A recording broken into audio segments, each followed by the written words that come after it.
Oh, are we back? Okay, I'm gonna reset my Discord. Talk.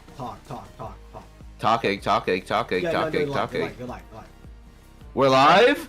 Wait, okay. We're back, I guess. Yeah, okay. One overlooking sharp Joker.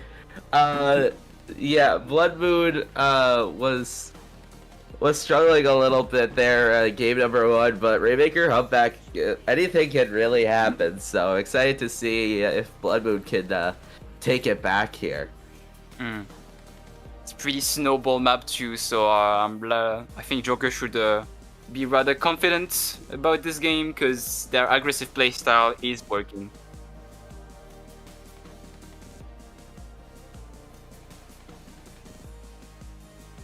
Oh. So, we just got word that game number two might be going on, right? Okay.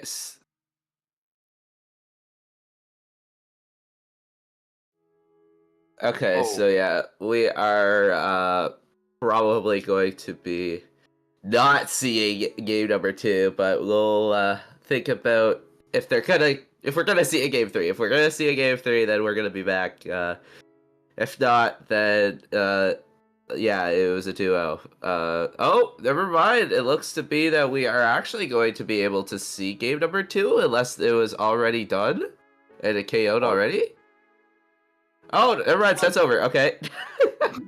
my 2-0 for Looking Sharp Joker. Oh shit. We are going to take a minute just so we can, figure out a little bit of our issues here. So we're gonna go for a quick little break here. You guys don't want to miss anything. We'll be back. We'll be fixed. Don't go anywhere.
Alright, we are back for some more Splatoon with a pretty close match on paper.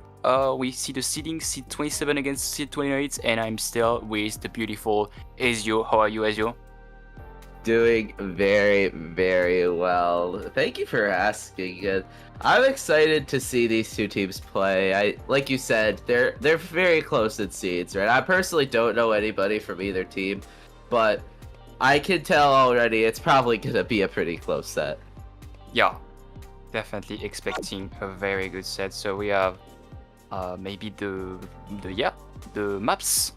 So we're gonna see that tower. It's gonna be very interesting in terms of fights. I think this map comes down to a couple of picks in every phase of the game, like neutral, defense, or attack. So it's gonna be very interesting. We actually see some Rainmaker Crab Leg, which is like very snowbally. So also gonna be very interesting to see how teams adapt, maybe in their composition, because it favors a lot of long-range weapons, obviously.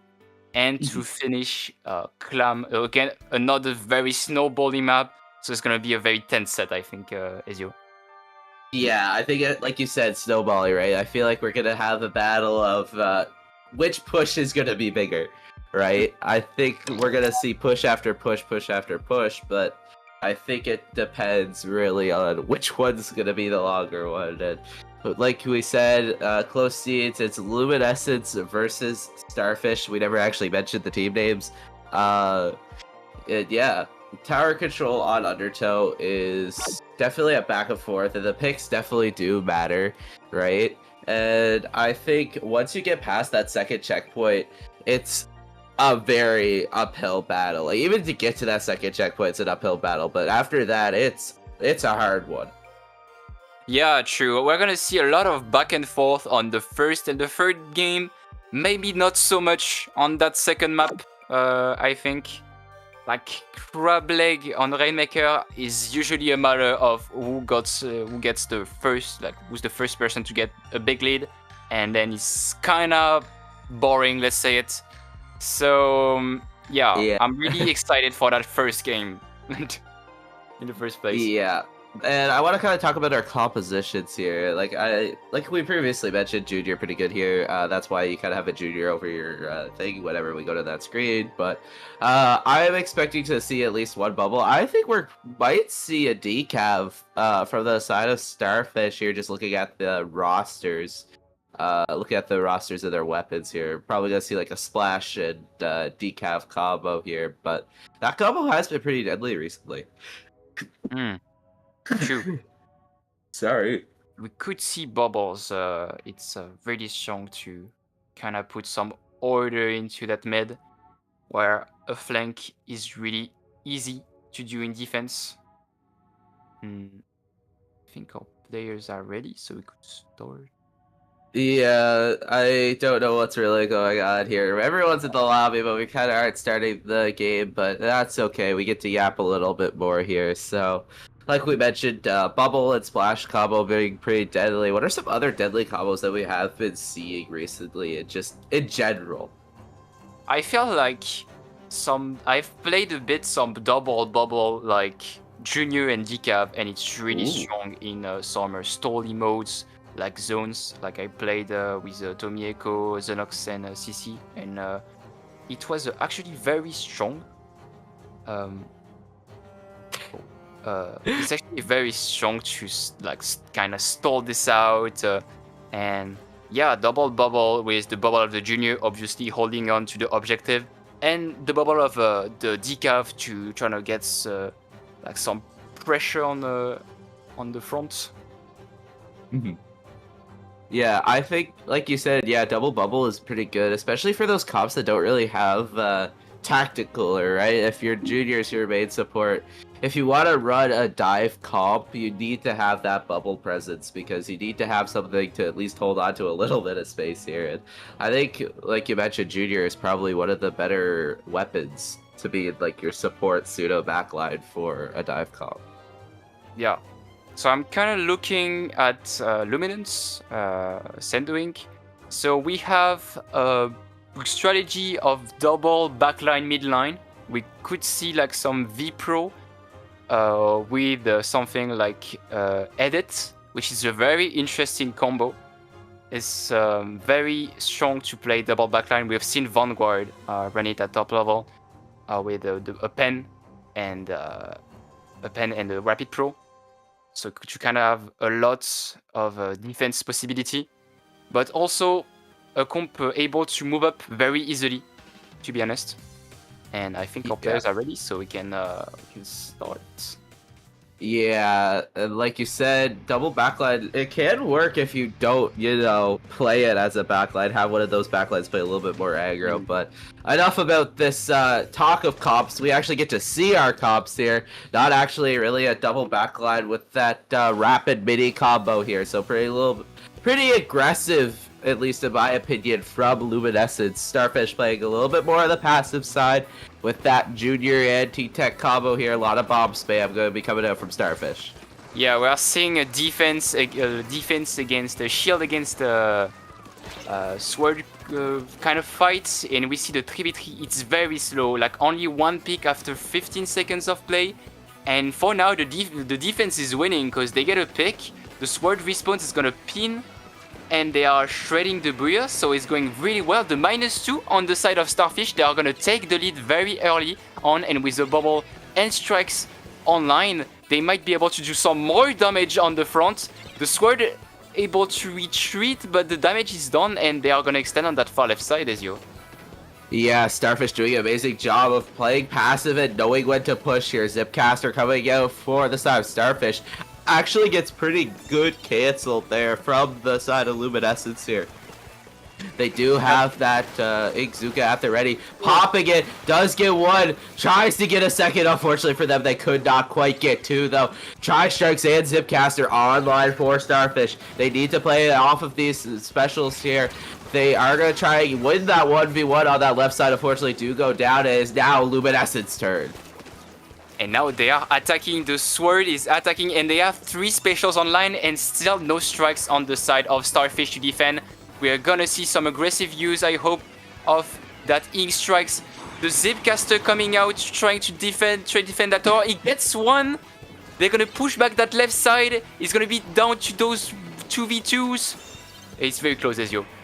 Yeah, Luminescence looking to try and extend their lead a little bit more. This is that little bit of a bottleneck, as I mentioned, to where once you get past that second checkpoint, it's hard to keep going. But that Tri-Zooka is going to definitely help them out as they get 2 down on the side of Starfish. They do have the bubbler at the ready. This is the only chance they have at holding on to a little bit of space here. But there's only 15 ticks, and that's the checkpoint broken. 10 more ticks onto tower. They are feeding the tower for points here. They really need to get these picks. They need to get something going for Starfish, and it looks to be that they're going to do that as 3 go down on the side of Luminescence. Starfish able to hold on by just a thread to Tali.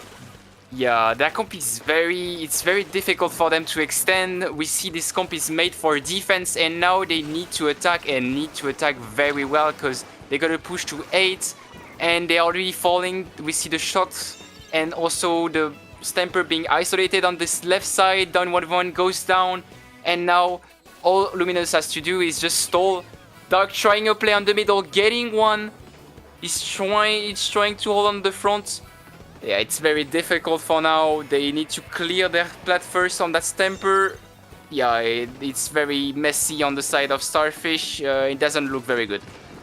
Yeah, but they do have those Tri-Strikes online for a little bit more of a retake. Opting to play that aggro position instead. One does go down on both sides. Pretty good trade, if I do say so, for Luminescence here. They have the space. They have the resources. They have the picks so far. They do, although, have the Zipcaster online for the side of Starfish. They do not quite see that Stamper. Never mind, they do see that Stamper. Stamper does go down. Zipcaster being popped in a very aggro position, but gets taken out midair from Lion. Has that Zooka at the ready, popping it on that pen. Does get that pick. That's 2 down on the side of Starfish. Make that 3. They are very much staggered. Luminescence in the driver's seat, looking to go for the KO. Yeah, it's looking good for a KO on the side of Luminous because they are just dominating this mid, and they're gonna just farm the specials thanks to the tower buff. And yeah, Starfish needs to refine a foothold, but that's Slosher doing some damage on the front. and now they're gonna have access to their plat thanks to the -3, and it's very hard. I think it's gonna be KO here. They just need a little bit more. 5, 4, 3, 2, 1, and that's the KO for Luminance, really dominating in fights. Yeah, very well played there for Luminescence. Once they first got past that little bit of a barrier from the side of Starfish, they were able to just keep going, and KOing. They did an amazing job of breaking through the defense of Starfish, and that really benefited them. Yeah, we can see the composition of Starfish is not actually, I think, a good idea, because they are running double supports. With T-Tech playing kind of backline, so the Sword is alone on the front, which means all the attention is gonna be directed to the Swirl. We saw like the Zipcaster console on the side of Starfish. It was very hard for them to extend, and once we are past the neutral, I mean, they can't do much. So we're really looking for maybe a composition change on the side of Starfish, because here they're gonna need it, especially with Crab Leg Rainmaker, which favors like long-range weapons. And it looks to be that we are gonna get a sub in for Starfish, so that might be the comp change that we have been talking about here. But excuse me, as we go into a Rainmaker Crab Leg, you have mentioned that it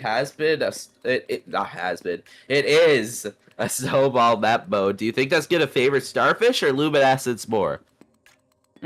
I mean, if they keep the defensive playstyle, it could go either way. I know a defensive playstyle is pretty good on this map, because you can just stall until you eventually find something good.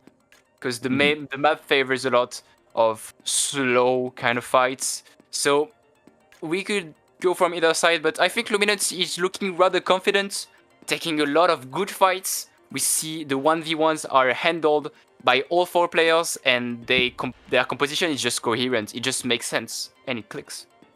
Yeah, Luminescence.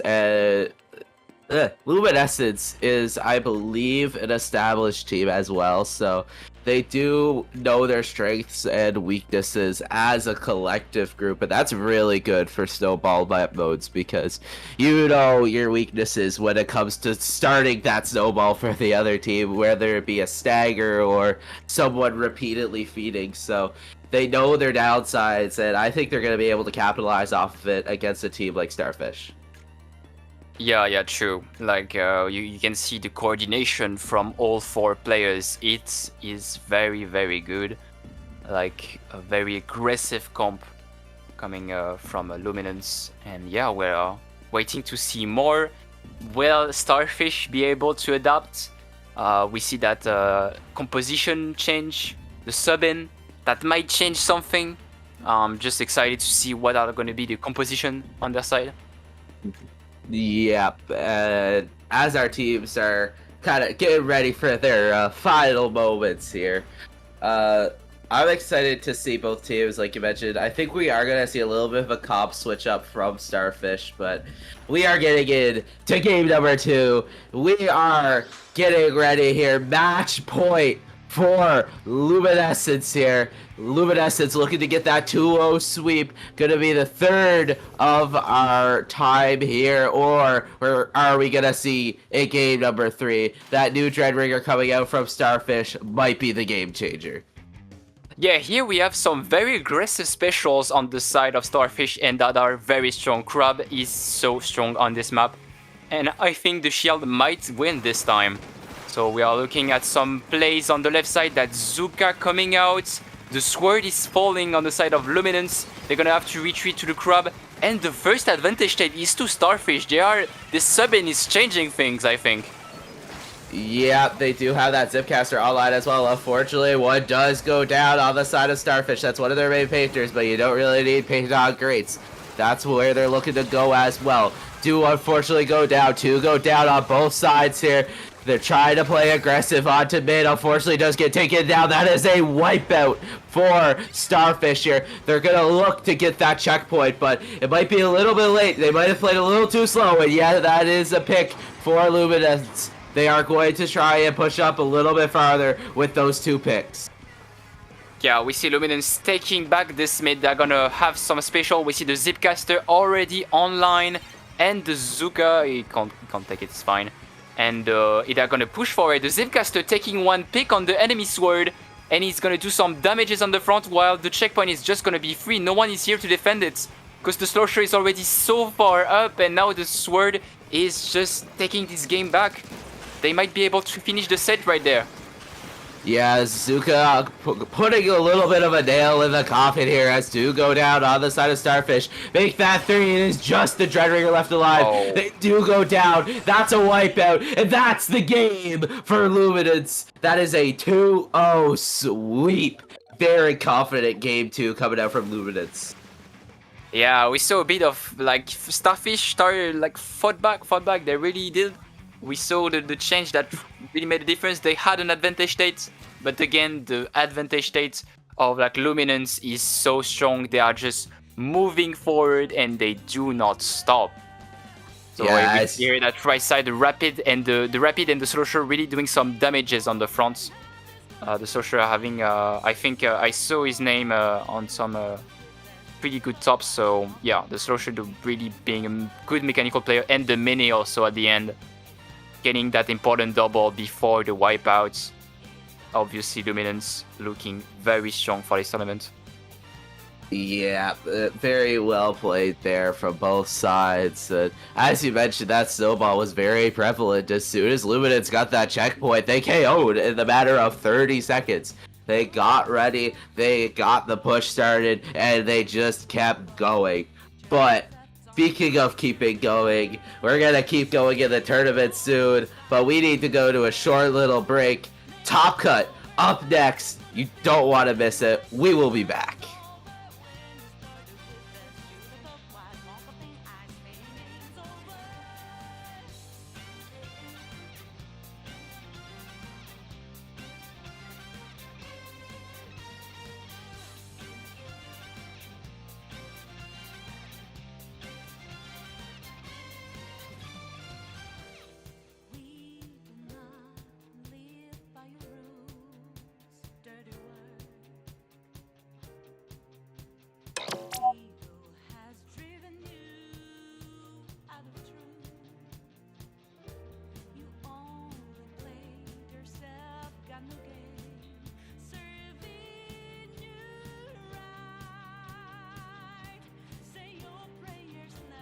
All right. Okay, Wordle time, guys. so which word are we started with? I think shirt fits. Or Shirt. Okay. Okay, we got R. an R. I want to see cloud just to get some letters in here. Nice, Oh. Studio. Oops. Alright, we have an R. That's funny doing like Wordle on my second language. It's pretty difficult. I'm not very good at Wordle, so it's okay. Rapid. Rapid. That works. Yeah, we just have the R. So we know it's not on the 4th, nor on the 1st. Oh. Yeah. Oh, maybe that's- like. Maybe something like. I was gonna say nerdy, but we don't have the D. Is there something that goes instead of the D?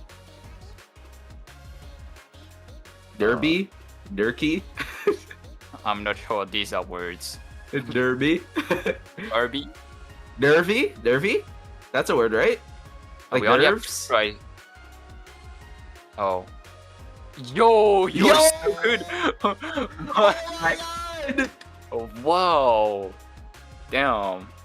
Okay. This guy. I'm just the goat. I don't know what this I guy can can say. speak English. I can That's speak pretty good. English. We didn't even have to go to our last guess. Oh, that's really good. Damn.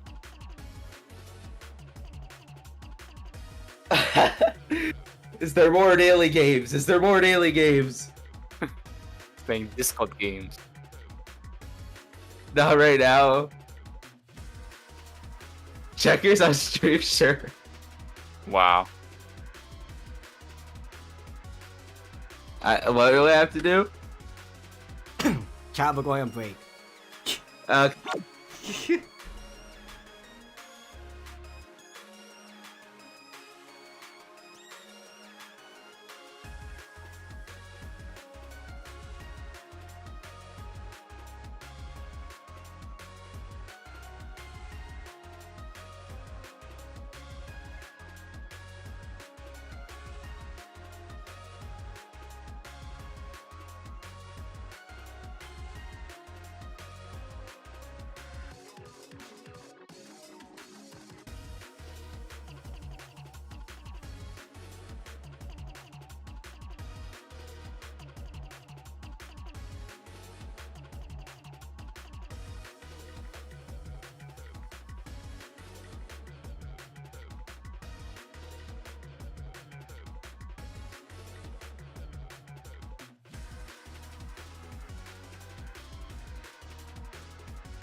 Alright guys, let's get ready to rumble! We are coming back to the top bracket here, single elimination, each game counts, and these first rounds are gonna be ruthless. How are you, Ezio? We are heading to high intensity matches right now. We have Looking Cool Joker versus Zipcat here. We already have seen Looking Cool Joker in pools. They did a very, very confident 2-0 sweep here, but Zipcat we haven't seen yet, but they've made it this far to get into top cuts, so we're gonna hopefully see a good game here. It's going to be a Robo Robin Splat Zones to start off. So yeah, best of 3 is gonna be very frustrating. Like, each team doesn't want to lose, and the game is already starting. They are confident, they have their composition, they know what to do, and we're gonna see some high intensity Splatoon game here. So we have a couple from Nom Nom here. Very interesting picks. Let's get ready to rumble! Okay. Sorry to interrupt you, but we needed to do the bit. It was awesome. So we see the crab is gonna be very important. Tame already looking for it. The -1 by the pen, plus the jump back. They will gonna be able to move forward, but it's actually pretty balanced 3v3. The crab is gonna be very important. Not fighting it, not much pressure, but yeah. Splats going back and forth for now. Ezio is looking rather close. Looks to be that Zipcat has been taking control, but this Slosher does not want that to happen. Let's get one, tries to get a second onto Fruke here. Still trying to get it, there they go, they get that pick. But Zipcat has been holding on to the zone this entire time, but as I say that, 3 go down here. Never mind, make that a wipeout. Very good start there for Looking Cool Joker. Already have the elbow, already have a lot of pain. Gonna look to get some resources and cause a stagger on Zipcat. The cooler goes in, it's the moment to try some plays, but 2 specials online on the side of Zipcat. They're gonna be able to push back. The 2 people going in, the Decav also doing a lot of damages. The cooler is getting really a lot of value here, and they already have 2 specials. I think it's gonna be, it looks like a 30 push or even a KO here. It's very dangerous for Zipcat. Yeah, Zipcat needs to get something going quickly here. Unfortunately for them, going down is not a very good start here. 25 seconds left onto zone, but they do have that Reef Slider and Tri-Strike combo. Looking Cool Joker getting a little greedy, does go down. Cap coming out from Zipcat here, looking to push farther, get some picks. It is just 2 left alive in this quarter. Yep, now it's Zipcat time to play, and they have cleaned this mid very effectively. We see the little sprinkler to get a lot of zone pressure, but the missiles going in. I think Looking Cool Joker is gonna take this very early, the bubble on the zone, and it looks like an early recap. The zone will flip maybe in 2 seconds. Yeah, that's it. Looking Cool Joker already finishing that advantage state, and even moving forward, getting that pick on Tame. The big got by the Dapple. That was very impressive. Oh my god! Oh shit, Looking Cool Joker. The individual plays that we're seeing right now is incredible, Ezio. Yeah, very, very back and forth here. They did an amazing job of both kind of getting a clip there, but there's a long penalty for Looking Cool Joker to eat through here. They need to get some resources to just hold on to space, because Zipcat is not going to allow them to hold on to zone for much longer here. Gonna try and push in, Reef Slider being popped here. Gonna try and get a pick. Unfortunately for them, they do get canceled, not canceled, but going down here. Another long penalty getting applied to Joker. Joker gonna push up into that elbow, gonna try and hold on to this elbow, try to get some picks to cause a stagger, and that is a pick for Joker here, and that jump out. Very well played there from Zoyo. Oh, for now, Zoyo doing some damages on the front. We're going to get 3v3, but the missiles are online, and that Decap getting punished. That's going to be maybe a recap, I think. It's the opportunity of Zipcat of getting the control back, but they are not able to get the control with the strikes, and now they are 2 down, and it's low penalty. I think it's gonna be game for Looking Cool Joker. They're already setting up on that left side. Decap pushing it, getting the trade on Tame, and it's 8 seconds left. The Slosher trying to move in, but the Slosher already on the zone, and that's it. That's it. Really good game from Joker here. They played really well on those advantage states, and it won them the game. Yeah, it was very back and forth there for a little bit. Then Joker kind of just took control. You could say they were looking cool. They were calm, collected, and really knew how to play with their space. They really knew how to push up farther and get even more space. Yeah, we see a really coherent formation on the side of Joker. They want to push in, and their whole comp is built around that. Very aggressive player, very aggressive plays. Even from the Rapid, we saw very good plays from the Rapid player. So yeah, the experience really showing off on the side of Joker. They are moving in, they are effective. And on the side of Zipcap, we struggle to organize a coherent offense. It's pretty complicated. We have a Dapple, which doesn't have a really good matchup against the Decav.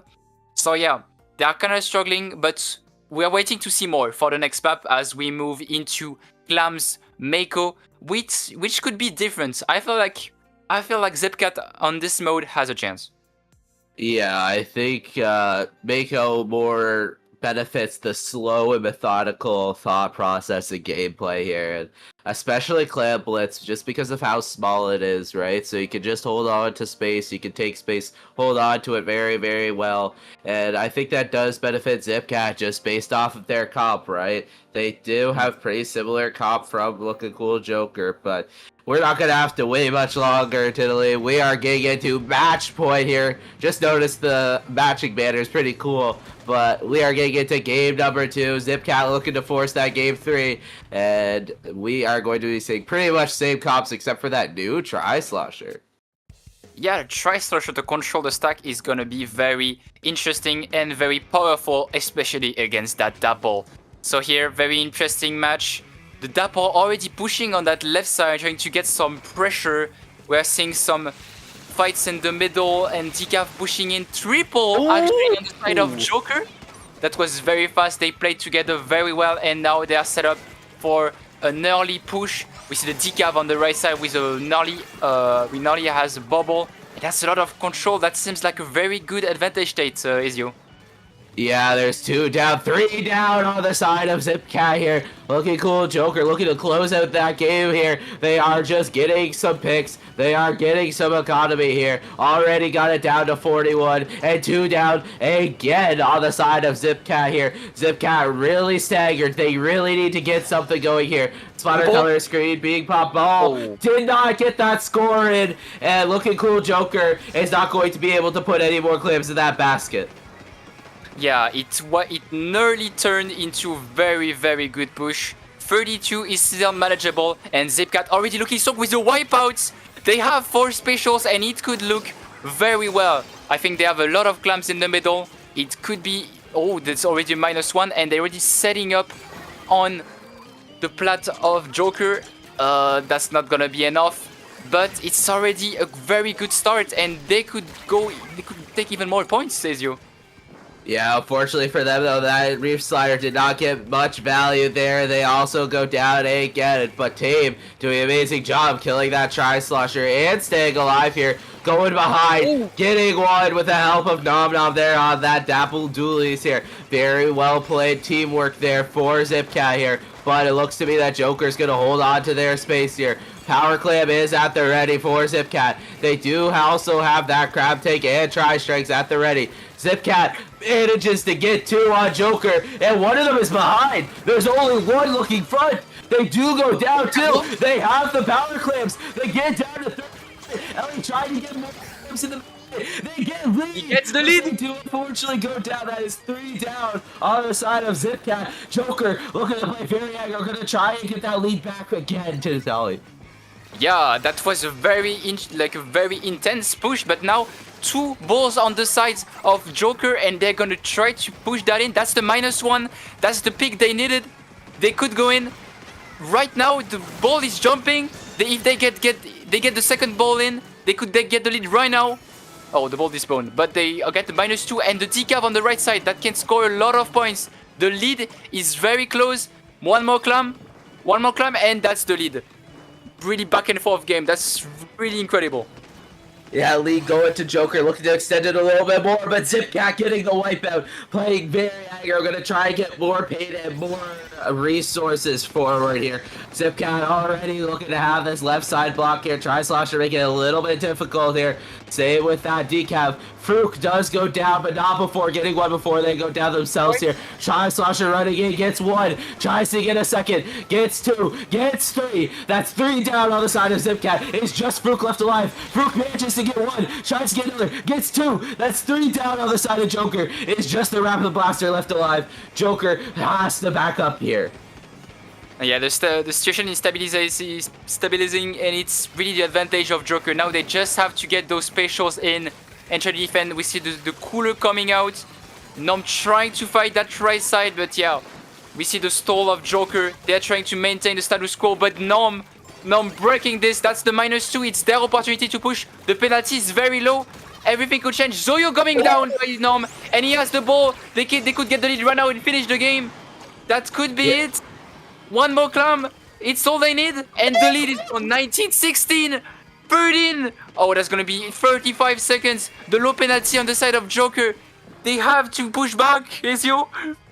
They had reslided and they caused a little bit of a stagger onto Joker there. Managed to actually get two on their way out. Very well played there from Nom on the side of Zipcat here.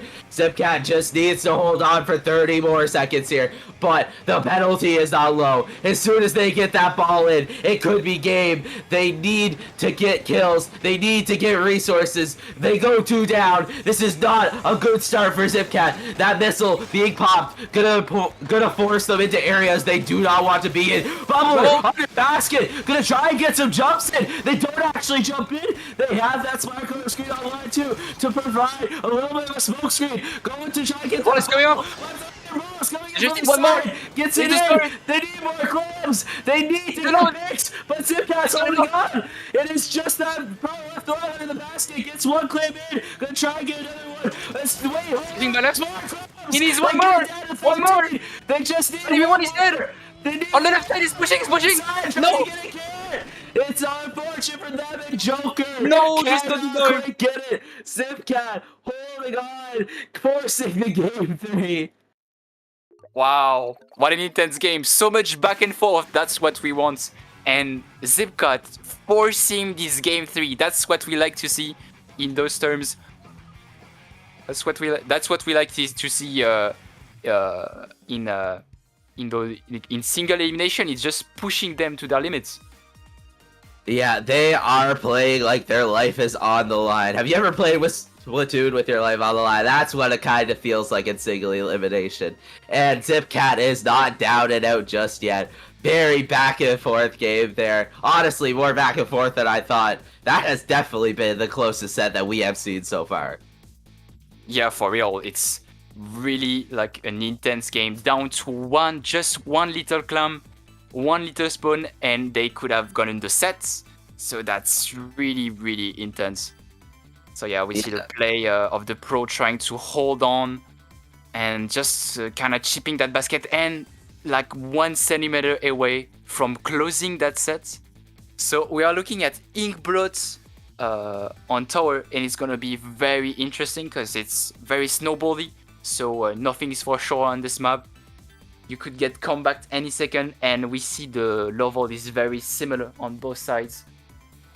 So yeah, it's gonna be very, very close, and I'm very interested in the outcome of this. Yeah, like you said, back and forth, and that's really what that Mako Mart game is. So I'm expected to see another close one here from both sides, and we are probably going to see the same comps, right? And Zipcat kind of has the momentum, right? Joker, if they're on kind of the back foot here, right?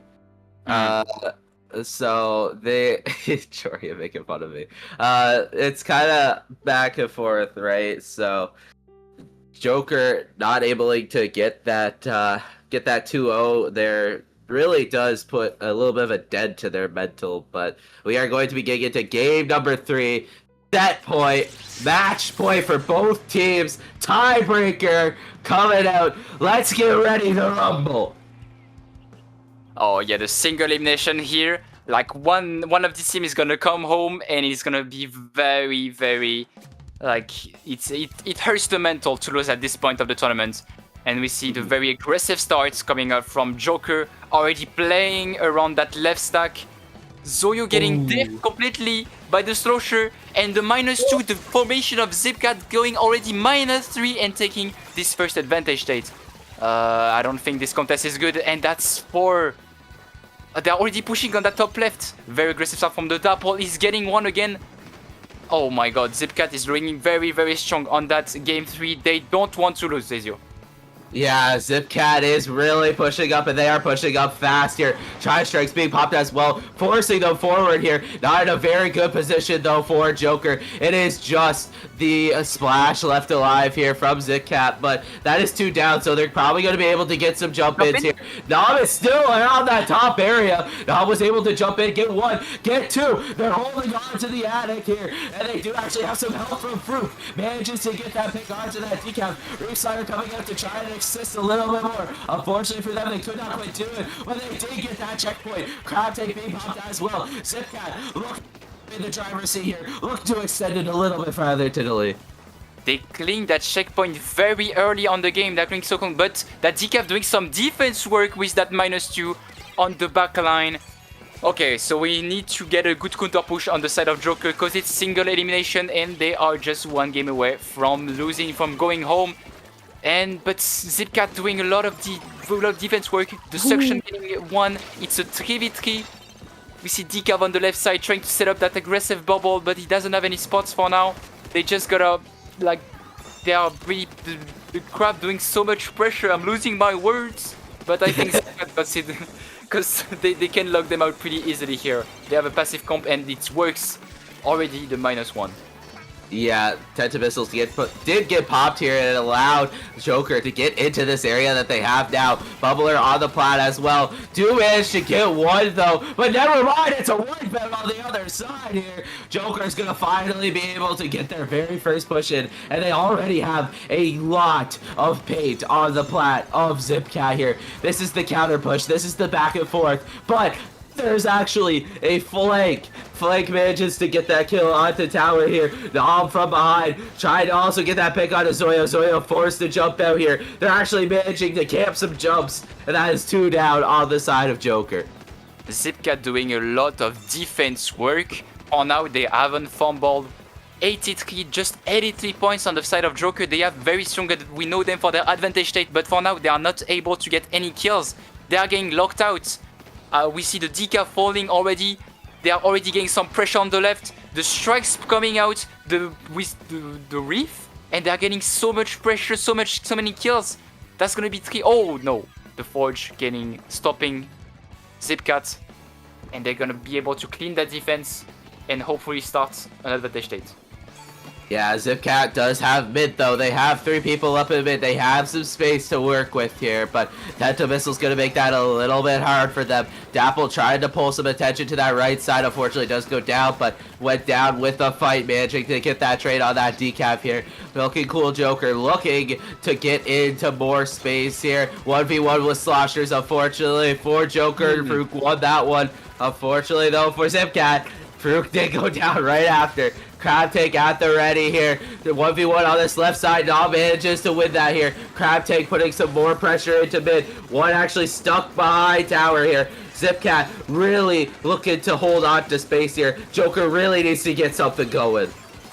They need to get something going because we are below the 1 minute mark and it seems like they are gonna come home. Someone needs to step up and it's gonna be the Slosher. He gets 2. And he's gonna be able to maybe get some middle pressure for his team. Yeah, now Joker can start an advantage state, but they still need to stabilize because the Zipcat is playing on their plats. The strikes are coming out. Something needs to happen because for now, the stally gameplay of Zipcat is working. They just have to hold on for 30 more seconds, Ezio. Yeah, they got that first push, and they have been holding on ever since. Rafe Slider being popped here from Dom. Ooh. Biscuit One manages to get 2 here. Still alive from behind them. Trying to get another pick here. Looking to rotate to try and help this fight. Zoyo wins that 1v1 in that corner. Very crucial pick there from Zoyo. But Zipcat has the tri-strikes at the ready. And they're also cooler. So if they die, it does not quite matter here. They do perish, but they do have that tri-strike at the ready here. But Nom goes down. Looking cool Joker really needs to get this pick onto that slasher. But 2 go down in that Right. effort. 3 go down. Tri-strikes being popped. And that's it. That's the set going to Zipcat. Zipcat not giving up after a pretty dominant game 1 from Joker. But yes, they're gonna come home.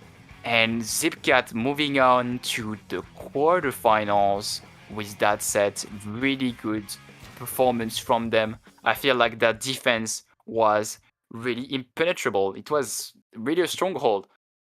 So yeah, really strong performance, especially also from Nom Nom on the front, getting those jump ins, those clutch plays. Yeah, you see the jump in on the left side. Really starting and finishing those advantage states and able to clear that important checkpoint for his team. Yeah, very good gameplay from Zipcat. The coordination, the specials, the aggression, the 1v1s. Zipcat really in control of this last game. Yeah, pretty heartbreaking loss there for Looking Cool Joker because they were actually able to take game 1 and just barely lost game 2, and then I could tell their mental was down from that, and that kind of what led them to that game number 3 loss there. And that's very unfortunate for them, but we still have one more set here of us being casters before we get new ones, so we're gonna go to a short little break so we can get our set up. You guys don't want to miss anything. I think we're staying in winners round 2, so Yeah.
Hello, everybody, and welcome back to Paddling Pool. I'm Ezio, and I'm still joined by Titali.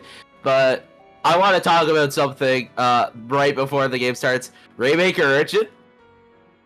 Yeah, that's an interesting pick from Makima Fanboys. Yeah, maybe playing the element of surprise here.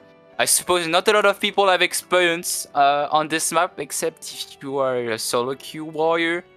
So yeah, we are looking to some pretty locked out games, because getting that Rainmaker to the right side, it's so hard. Going through the grades, so many choke points to control at the same time from a big top. It's gonna be very locked out game, but hopefully the players will put on a show, because we have a lot of like very known like personalities on both sides.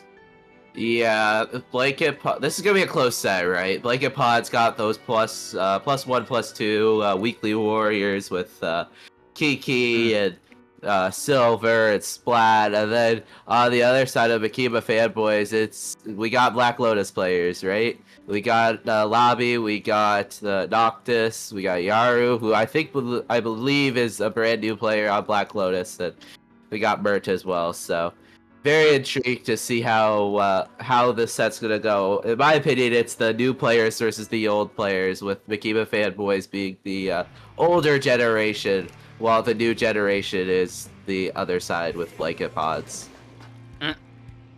Yeah, that's true. We have a lot of new gen players coming out, especially with so very aggressive and interesting comp on the side of Blanket Pods with that 96, I guess.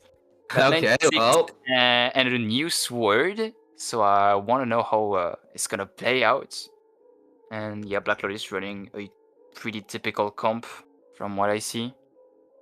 yeah, with that Rage Blaster. Actually, Vanilla Rage Blaster, which kind of intrigues me, because I believe that it was Noctis. So usually we see Noctis on like a Luna Blaster or like a Sea Blaster, but we're gonna see okay, we're gonna see that Rage Blaster coming out from Noctis here. So yeah, we can see that he has made this transition I've seen in scrims recently, because he primed with the Range Blaster, and then he had to go to like Little Blaster or Luna. And recently he has been training in Japanese scrims, etc. With the long one. So it's time that he proves himself with the weapon in real tournaments.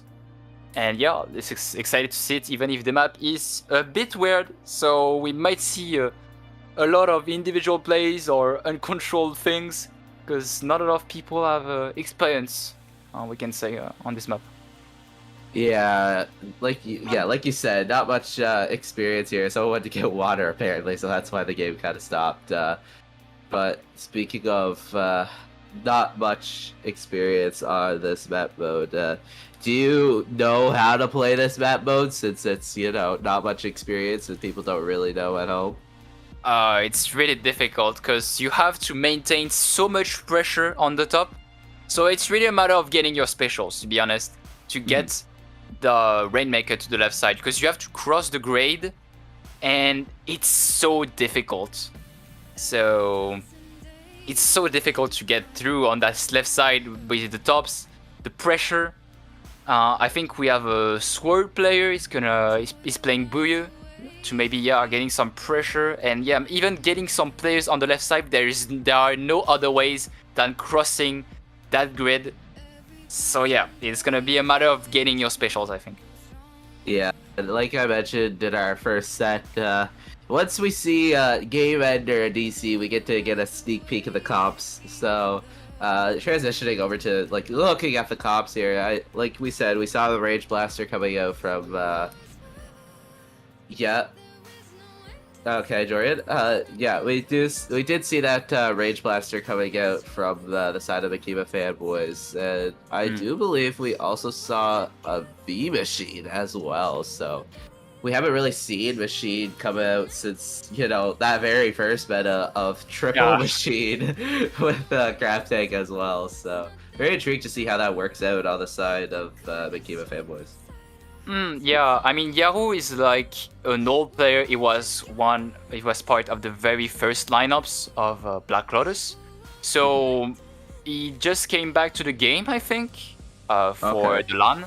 So that's why he's probably still playing Machine, which is still a pretty decent weapon, and he's playing the first version, which is better for like team play thing, and especially on this map where you need to throw specials at the top to hope to get this Rainmaker through the left side. I think the Rainmaker might be stuck at 50 for this game. It's might be very Yeah. close. Yeah, and another thing I want to talk about is that Pencil versus Edit matchup, right? So we did see Edit coming out from the side of the Makima fanboys, and you know, the typical Pencil coming out from the other side there. So I'm intrigued to see how that matchup goes, especially on Rainmaker where it's fast paced and Urchin's not the biggest of maps, right? So Edit could definitely benefit from playing a little bit more aggro in certain scenarios. And I kind of want to know your thought process on it. Not just this set or this game, but Edit versus Pencil as a whole. Edit versus Pencil. I would say Pencil has the advantage on most cases, especially on zones. But here we have kind of like a weird map, and it's Rainmaker. It's not zones. I would say Mert, the Edit player, has the advantage here and could do some damages. But Kiki is really solid on Pencil, so we're looking for a tough matchup. But I would say, in general, when it's not zones, Edit allows like a more aggressive playstyle, which is what you want to have in this game. Yeah, for sure. And Edit does not have a third kit. Quite a few weapons have third kits. I don't think we saw a third kit from anyone on either side, but we see a little bit of a junior on your screen, so I kind of want to know what do you offer a third kit for a junior?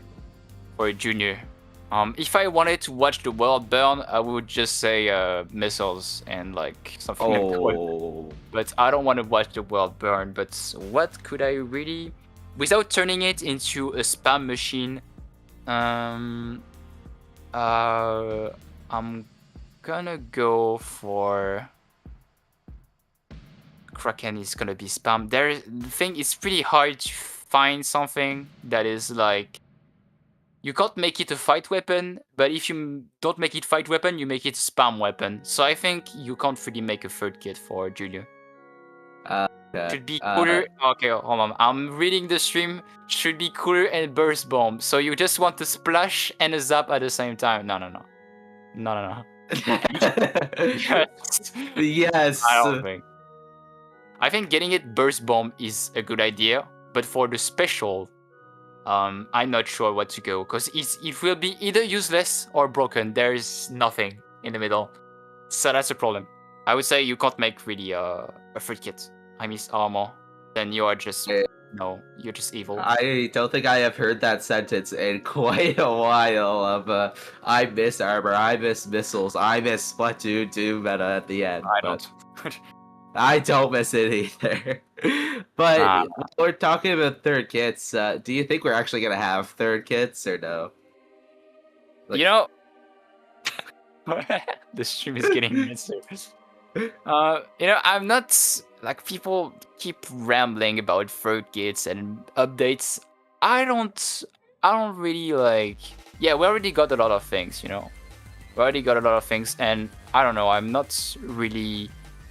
I don't really want third kits. I have a friend that plays Try, and he's never gonna have a burst on his Try. That's the type of kits that are actually useful, and bringing something to the game.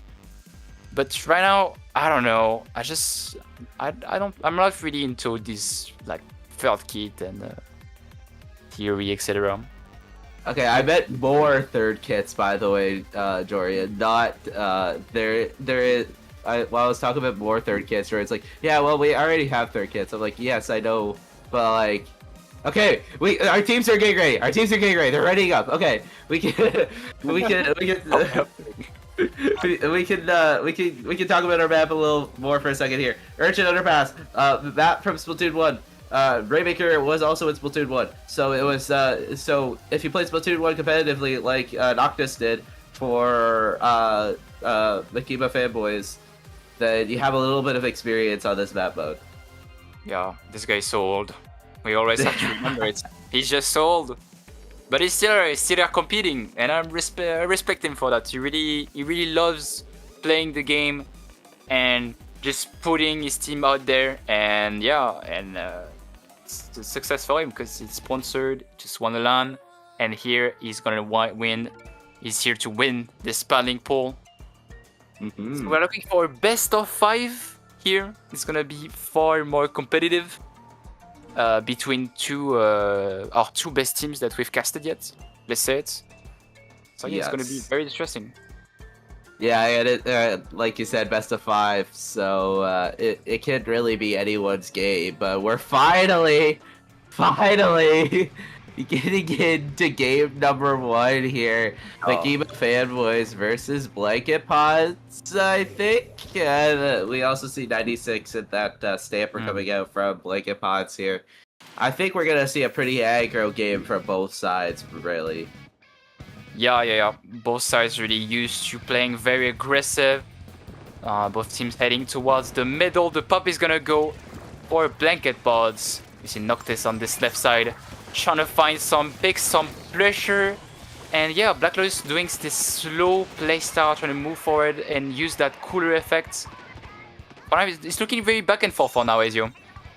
Yeah, unfortunate for Noctis, using that smart cooler jump out strategy that we have been seeing from most people who played those aggro weapons on cooler, but unfortunately landed into a Booyah Bomb here. Kiki looking to get onto that checkpoint, but unfortunately for them, they're getting pushed back a little bit far here. Bubbler being popped alongside that Wave Breaker to try and push back the side of Blanket Pods. Unfortunately though, for Black Lotus, they do go down here. And checkpoint being broken for Blanket Pods here. Makima fanboys really needs to get something going here, but going down is not a start. And there's actually the Rainmaker dead, and that's 2 down on the side of Blanket Pods. Makima fanboys looking to get back in. Yeah, they don't have a lot of resources. Black and Pot doesn't have a lot of resources to go back in, so it's the opportunity to push back up. Noctis getting that important pick on the defense. They're gonna try to pin that 96 down. Maybe able to get some picks. They let him go and Noctis goes down. They get 1 pick on the middle. They're gonna get the pop. That bubble set very early. They need to get more kills. That's a double, and they're gonna be able to take that first check. But Kiki getting a pick before that. Kiki actually get 2 crucial picks there from Kiki on the side of Blanket Pods. Really stalls out Makima fanboys here. Makima fanboys gonna try and go and maybe get that lead here, but lead's not very safe, so we're not gonna really feed for it, especially on this map where it's kind of tiny up until 30 points remaining. Crab Tank does kind of get shut down pretty much instantly on the side of Blanket Pods here, but they do have that Booyah Bomb out there ready, popping it to stall out Mert here, trying to get that Rainmaker. Unfortunately, though, for Makima fanboys, it looks to be that Blanket Pods is on the prowl. Yeah, Blanket Pods using their specials pretty early, so they have to push in with nothing but at 96, doing some damages on the front. Labby getting a trade, that's the 3v3 right there. Kiki needs to do something. They need to either make a choice because Black Lotus is getting more specials in. But they're looking very strong actually. Gotta get this pick. Noctis on the front. That's still the 3v3. Yaru with the important pick. They're gonna get this advantage state back. And I think Ezio, they have something. They can maybe push them back. Yeah, Makima fanboys looking to get this pick here. Unfortunately for them, though, Silver manages to win that mechanical difference there. Only 1 point really in the difference. This is still anyone's game. It has been back and forth. Kraken being up, gets 1, gets 2, that's 3 down on the side of Makima fanboys. Blanket Pods really gonna try and get a lot of points on the board here. Noctis putting a real shutdown to that though, and it looks to be that Makima fanboys gets 2, gonna try and push up and get more picks and more paint on the floor. And yeah, there it is, causing a stagger, getting 2 more, pretty much a delayed wipeout to Italy. Yeah, and they can set up this bubble very far. The lead is very close. They didn't even touch the grade. The bubble is set up. They have an opportunity to move on the left side. He could get the lead, and the lead is gone. 58 against 59, and 1 minute left on the clock. If Black Lotus can even stall, it would be good. But for now, it doesn't look very good. They got -3. Yeah, Yaru is on this left side here, tried to shark. Unfortunately for them, Blanket Pods did find them, forced to jump out. But they do have the Kraken out. They're ready for Blanket Pods, gonna play aggro with this. We do see Silver going onto that flank, gonna try and assist that Kraken, but Kraken did force them back just single-handedly here. 50 seconds remaining on the clock. We do see Coolest on this flank, gets 1, 2, there's 3 down on the side of the Akima fanboys. It is just Labby left alive here. Booyah Bob being popped from Blanket Pods, try and get more points on the board here. Get all the way down to 20. That is a really good push, especially with 30 seconds left on the clock. Yeah, very good offensive from Blanket Pods here. Yeah, they are still trying to clean their spawn. Yahoo with a strong double, but it's gonna be very hard for Black Lotus. 20 seconds on the clock is gonna be the last push. They have to first get the control and then extend all the way to 20. That seems like a very big push, Ezio. Yeah, but they have the resources to do it, and they have the picks to do it. That's 2 down on the side of Blanket Pods here. They have the bubbler. That's 3 down. It is just Coolest left alive. Kraken getting canceled. They have the bubble at the ready. They have the pop. They have the Oh, the kill. They get killed. Unfortunately, cannot hold on for much longer, and it looks to be game 1 going into the favor of Blanket Pods. I think it's the last hit of Silver Sword that hit the Rainmaker and comboed with one of his teammates. That was amazing and so close. If he hadn't gotten that pick, it was really the end of the game. So that's really important pick, really important play.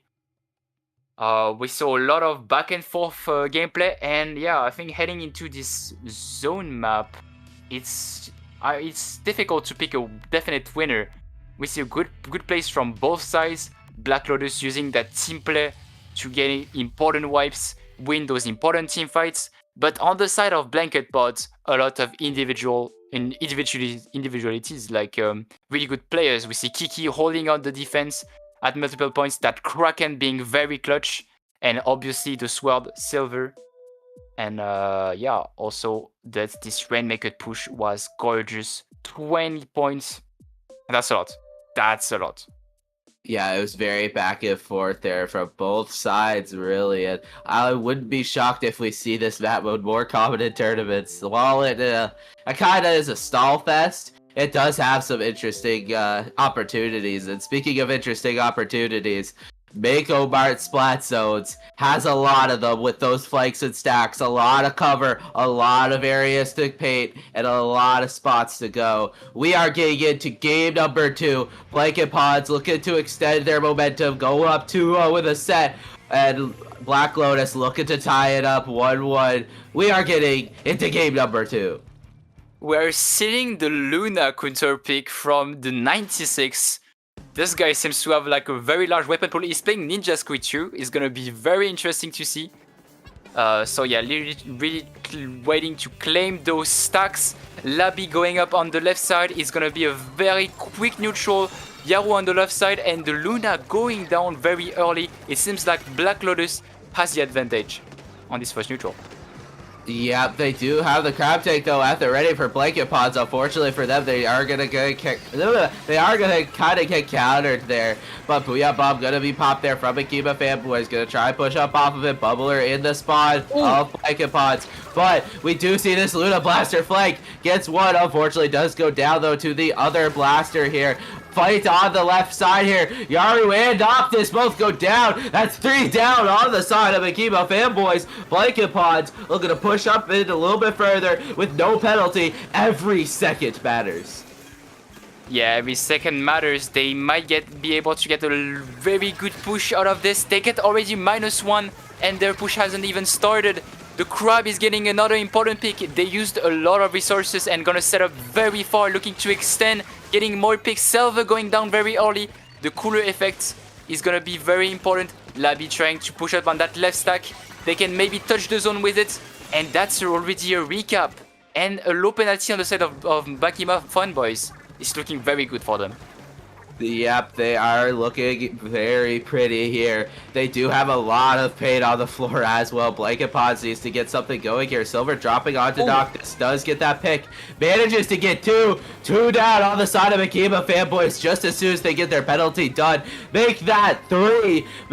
Blanket Pods doing an amazing job there of just winning their fights there. They didn't even get resources or space. They just dropped, and it worked out for them. Trying to extend and try get a little bit of a stagger going on to Makima Fanboys. Not quite working out. Never mind. Commentator's curse. Killing the backline. 2 go down. 3 go down. It's just Labby left alive.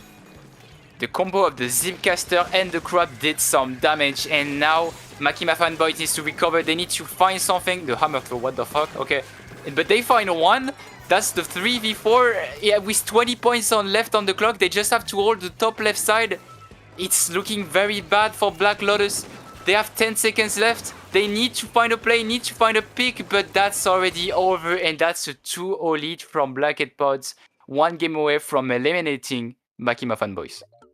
Yeah, Makima Fanboys really on the back foot here. As soon as they got locked out pretty hard here, but we did see a little bit of that back and forth, but it looks to be that the side of Blanket Pods is just winning their fights more, right?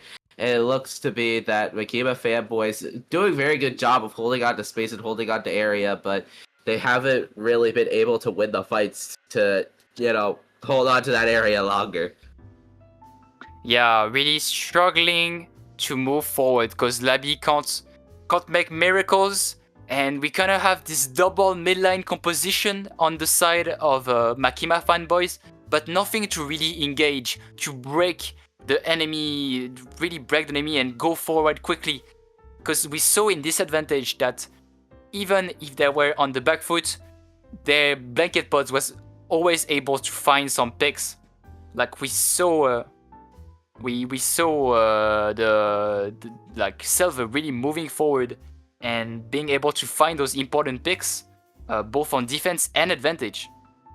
Yeah, and those picks are definitely going to matter as we get into Scorch, Gorge, Clam Blitz here. Very back and forth map mode. It can also be a steamroll here. I'm intrigued to see our compositions from both teams. It looks to be that we're probably going to have the exact same comps, except for Yaru. Yaru might be switching on to something else here, because that's really the only person we're waiting for here. But Blanket Pods looking to get into that 3-0 position here. They have a lot of momentum. It's up to Makima Fanboys to put a stop to that momentum. Yeah. They go back to the Luna since it worked so well on the last game.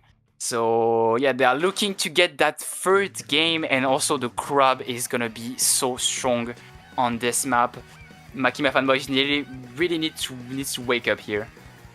Yeah, Makima Fanboys really need to wake up. They're gonna try and push it to mid here, but Silver really starting to push them back immediately off of opening here. Cooler being popped from both sides, and Crab Tank on the side of Blanket Pods here. Manages to get one, tries to get a second. That's 2 down on the side of Makima Fanboys here. Gonna try and make it 3. They do make it 3. Yaru just trying to live here. Booyah Bomb gets canceled. Blanket Pods looking to push up into this elbow here. Ultra Stamp being popped from Labby. It does get canceled though, and that is going to be Blanket Pods taking the elbow and some.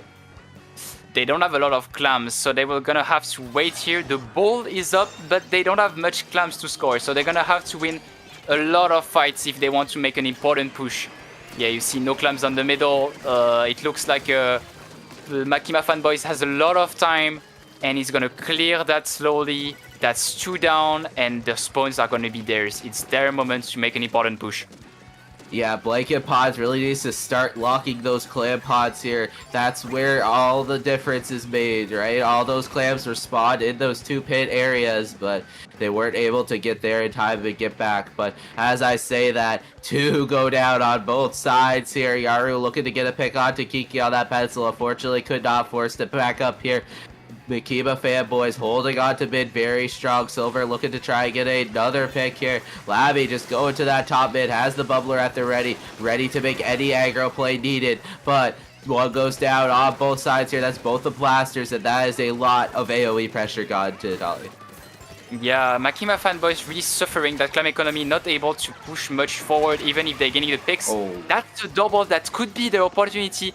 They have enough clams, they have enough fireball. Yaru on the flank trying to getting the pick on Kiki. They could get the lead right there, but the crab comes out. It's gonna be a nice defense from Blanket Pods, but the clam dying right before throwing, and they are not gonna be able to get the lead on this. This game seems like very slowly. That's pretty wild, Ezio. Yeah, not much of that steamroll or snowball that we kind of have been expecting or talking about here, but Blanket Pod's looking to start the very first one of this game here. They have a lot of paint into mid. They have some resources. All of Makima fanboys is clumped in this one area here.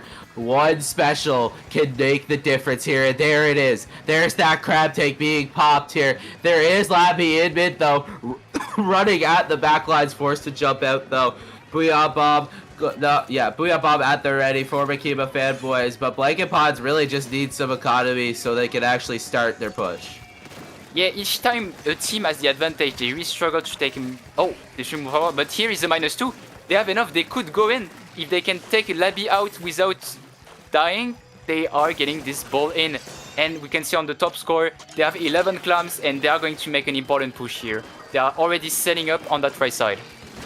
Yeah, they have a lot of clams, and a pick is a very good start. Make that 2! Very good double there from Kool-Ace on that Luna Blaster here. But it looks to be that Blanket Pods is not going to be able to push up any further here. Noctis trying to get rid of that crab tank. Does get killed, though, from Kiki. Kiki, very good job at that crossfire here.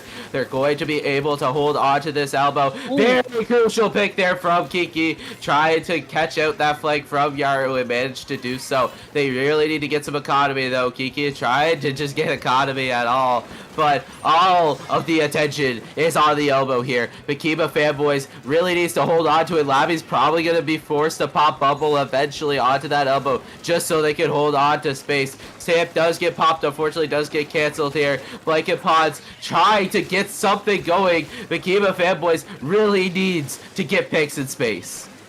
They are 1 minute away. They have 1 minute to make a push of at least 32, but the economy is not looking very strong, and also Kool-Aid is doing some damages on the back line.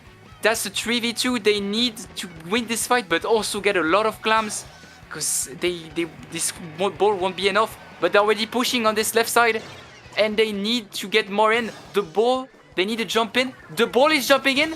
47. They need 2 more clams. 2 more clams, but Labby gets the lead. 10 seconds, and now they still have to defend. Mert is left alone, and they're already pushing forward. They could get the lead right there. Yeah, Blanket Pods has one last-ditch effort. Overtime going in. They just need 1 power clam and 2 clams to take the lead here. And they have a lot of economy being popped with that Ultra Stamp here. But one does go down. Trying to run into the last desperation attempt. Silver gets 2. Trying to get a 3rd. It's just Kiki. Kiki gets the power clam in, but they cannot get any more. Makima fanboys manages to hold on by just a thread here. Our Clam Blitz games have been the closest I have ever seen. Makima fanboys holding on, not folding under the pressure. They were really able to lock down this even if the offense looked very strong from Blanket Pods. It was kind of a weird Clam Blitz game, we need to say, because each team was able to get so many picks, but yet the push they weren't pushing often because of the clam economy and were forced to stall in the middle for a long period of time. But in the end, those important flanks that enabled Makima fanboy to get the lead at the very last second by just 1 clam. Yeah, Blanket Pods played a little bit too aggressive. They played a little bit desperate there. If they just waited a little bit longer, I feel like they could have taken lead and the set, but it was very unfortunate for them. Makima fanboys putting a point on the board there, starting a little bit of a something here. Blanket Pods needs to try and take game number 4 here, or a lot of their momentum is going to be flushed down the drain. Yep, it's a good setup for a reverse sweep. To be honest, we have the Tower Haggle, which is a map that is not often played by experienced players. So we are definitely gonna see some good Splatoon. Yeah, I'm very curious on. It's also a map that favors a lot of blasters, so obviously Noctis is going to be very dangerous on this map. So yeah, we are gonna see a lot of individual plays as well in the middle. The neutral is gonna be very interesting. Makima fanboys trying to get some momentum back. Yeah, as you mentioned, very good for blasters. And I know when we talk about blasters, we're thinking about Noctis, right? Noctis being that one-trick blaster since Splatoon 1 days. But we have been seeing Cool Ace's Luna Blaster putting a dent in Makima fanboys' pushes here. This is still match point. We are getting in to game number 4 here. 2-1 for Blanket Pods. Blanket Pods looking to close it out here as Makima fanboys looking to force it to game number 5. Yeah, it's here. It's gonna be very close. We see Silver switching to the Booyah version of his weapon, obviously to clear those checkpoints.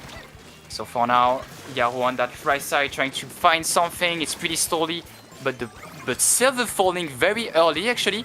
The crab is gonna be imported on the side of Blanket Pods, obviously, but 2 down already on the side of Blanket Pods, and Makima fanboys are starting a very strong advantage take here. Makima fanboys really pushing up here. They do have that Booyah Bomb at the ready, popping it, gonna try and get canceled by that Crab Tank. Unfortunately, though, for the Crab Tank, they do get not really much value off of it here. Makima fanboys makes it go 2 down, though, on the side of Blanket Pods here. Makima fanboys really steamrolling through the defense of Blanket Pods here. Booyah Bomb putting a little bit of a stall there for Mert, but they're gonna try and get that checkpoint. 2 more ticks onto that checkpoint. They do get the checkpoint, but 3 go down, 4 go down on the side of Makima fanboys. Blanket Pods looking to push up and looking to push up quick. Checkpoint cleared after 1 minute of gameplay, but Blanket Pods trying to get back. They are using their specials very early. It might be difficult for them to clear that right side. Labby trying to hold things up. Gonna go down. That's a lot of picks, but is it gonna be useful? Is it gonna be enough? Because they need to clear that top right when it's gonna be important on the first. For now, they are just at the first checkpoint, but they used all their specials. I don't know if they will be able to keep pushing, Ezio. Yeah, Booyah Bomb does take out one of the players as well from Blanket Pods here. That's actually 2 down on the side of Blanket Pods here. Makima fanboys doing an amazing job of holding on to space. That Booyah Bomb did wonders for them. There is actually a flank from Noctis. As we mentioned, Noctis is going to be dangerous for the side of Blanket Pods here. Flank manages to get 1, tried to get a second, does get 2. Very crucial double there. That is 2 down on the side of Blanket Pods here. Labby playing very aggressive, gonna try and take out a lot of the players on the side of Blanket Pods, but unfortunately for them, they could not quite do it here. They are already in a pushing position once again, but 2 go down again from Makima fanboys. A lot is going on. Yeah, the status quo is really in favor of Makima fanboys. They're on the back foot though here. They got -3, they have to defend, and Yaru trying to hold things up. He has the Booyah online soon. Again, the specials being used very early on the side of Blanket Pods, and now Makima fanboys trying to set up on that top left, and they get him out of the tower. Yeah, they do have that Booyah Bomb at the ready. Yaru popping in. There's another Booyah Bomb on the other side, but 2 go down on the side of Makima fanboys. And a lot of resources from Makima fanboys are gone. They're trying to get another pick here, but they are forced to jump out. Not in a very good position here. Very close to that checkpoint break once again, but they are stalling. It is just the splash left alive here. It does go down. They get the picks right before the lead flip. Very well played defense from Makima fanboys. The defense of Makima fanboys is looking very good. We see the flank of Labby supported by Noctis, and now they just want to stall. They just have 1 minute left to play. They just want to stall, and that's what they do best. We see that they are not taking any unnecessary risk. They are just waiting, wasting like the resources of Blanket Pods, and Noctis getting his 1v1 done, cleared, and it looks like Blanket Pod might have to use their crab in early neutral, which is not what they want to do. Yeah, they are really stalling for now, and the status quo is really in favor of Makima fanboys. Yeah, Crab Tank is at the ready. They're running in, gonna try and kill Yaru. Yaru manages to clutch up that 1v1. Noctis fighting Silver on this side here. Silver does go down. That's 2 down on the side of Blanket Pods. Make that 3 with a very clean direct from Noctis. 2 down again from Blanket Pods. Blanket Pods really in a stagger here. They have 45 seconds. They need to get something going here. And this Crab Tank could be the start of something, especially with a pick on Labby. They need to find something. The Booyah is gonna be popped early. They want to find some space, but Black Lotus is just gonna go back slowly using that GG Booyah. The Crab again used very early. They need to at least kill Labby, but he's not. He's still alive. Noctis trying to defend up front. He's defending up front and getting 1, getting 2. He's gonna close the defense, and Makima fanboys really going to close that game. 10 seconds left. No specials online on the side of Blanket Pods. Only 5 seconds to play. Silver on the left side trying to fight the tower, but it's gonna get defthed by Yaru. And that's the end of the game. And it looks like Makima fanboys is gonna make that reverse sweep happen. Yeah, they are going to game number 5 here. Very well played there from Makima fanboys. They have really been keeping their cool here, especially being down 0-2 like you said. So they really need to get their head of the game here, as you could say, for Blanket Pod, so they don't lose the set when they were so confidently up 2-0. Yeah, we can see this early push from Black Lotus, really impressive, being able to clear the checkpoint at the very first minute. And that's very important on these types of very huge maps where the neutral is very hard. And we saw that Blanket Pods had to use a lot of resources to just start that advantage. So when they needed to clear the checkpoint, they didn't have any resources. They went until 31. Again, it's still very close, but in the end, Makima fanboys able to hold things up and force a game 5 on Rainmaker. It's gonna be hype. Yeah, Rainmaker Undertow, a very back and forth map mode here, but it also could be very much a sweep because it is Rainmaker, right? So we could see the most intense game with the highest stakes of the entire tournament so far, with a game 5, both teams not looking to go home. Rainmaker Undertow, this is going to be a treat. Makima fanboys looking to close that reverse sweep, and this map is gonna be hype. It's the moment where you can have comebacks, and this time they will have to stay really focused until the end, because even if you have a lead, you can get comebacked very easily on this map.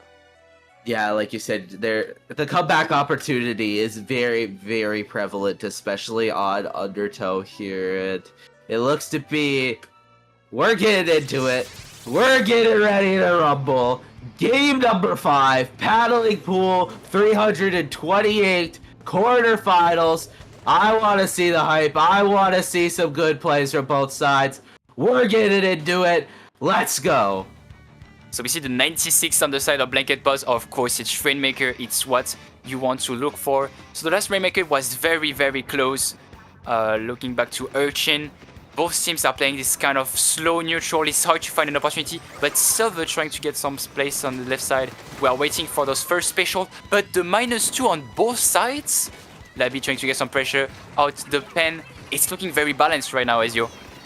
Yeah, Labby gonna force to jump back. Does get 1, gets 80 on the other. Couldn't quite get that follow-up, but 3 go down on the side of Makima fanboys. It is just Mert left alive on this right side. Gonna try and hold it down as a one-man army. Unfortunately for them, that Booyah Bomb is gonna definitely put a dent in their plans here. Kraken also being popped here onto Labby. Labby kind of wasted that bubbler. Unfortunately, could not be able to get much value off of it here as 2 go down on the side of Makima fanboys. With this flank from Cool Ace, gonna try and get that kill onto Mert. Does get that kill. It's just Cool Ace though left alive here. Forced to back up. Gonna get some jump ins into mid and just hold on to any space they can. Good place from Mert to maintain the defense, but the damage is done. They have this important checkpoint, very hard checkpoint, and now Black Lotus has to do a lot of effort just to get back in mid. We see the bubble being popped. They need some space back. They have to find an opportunity, and they haven't found it yet.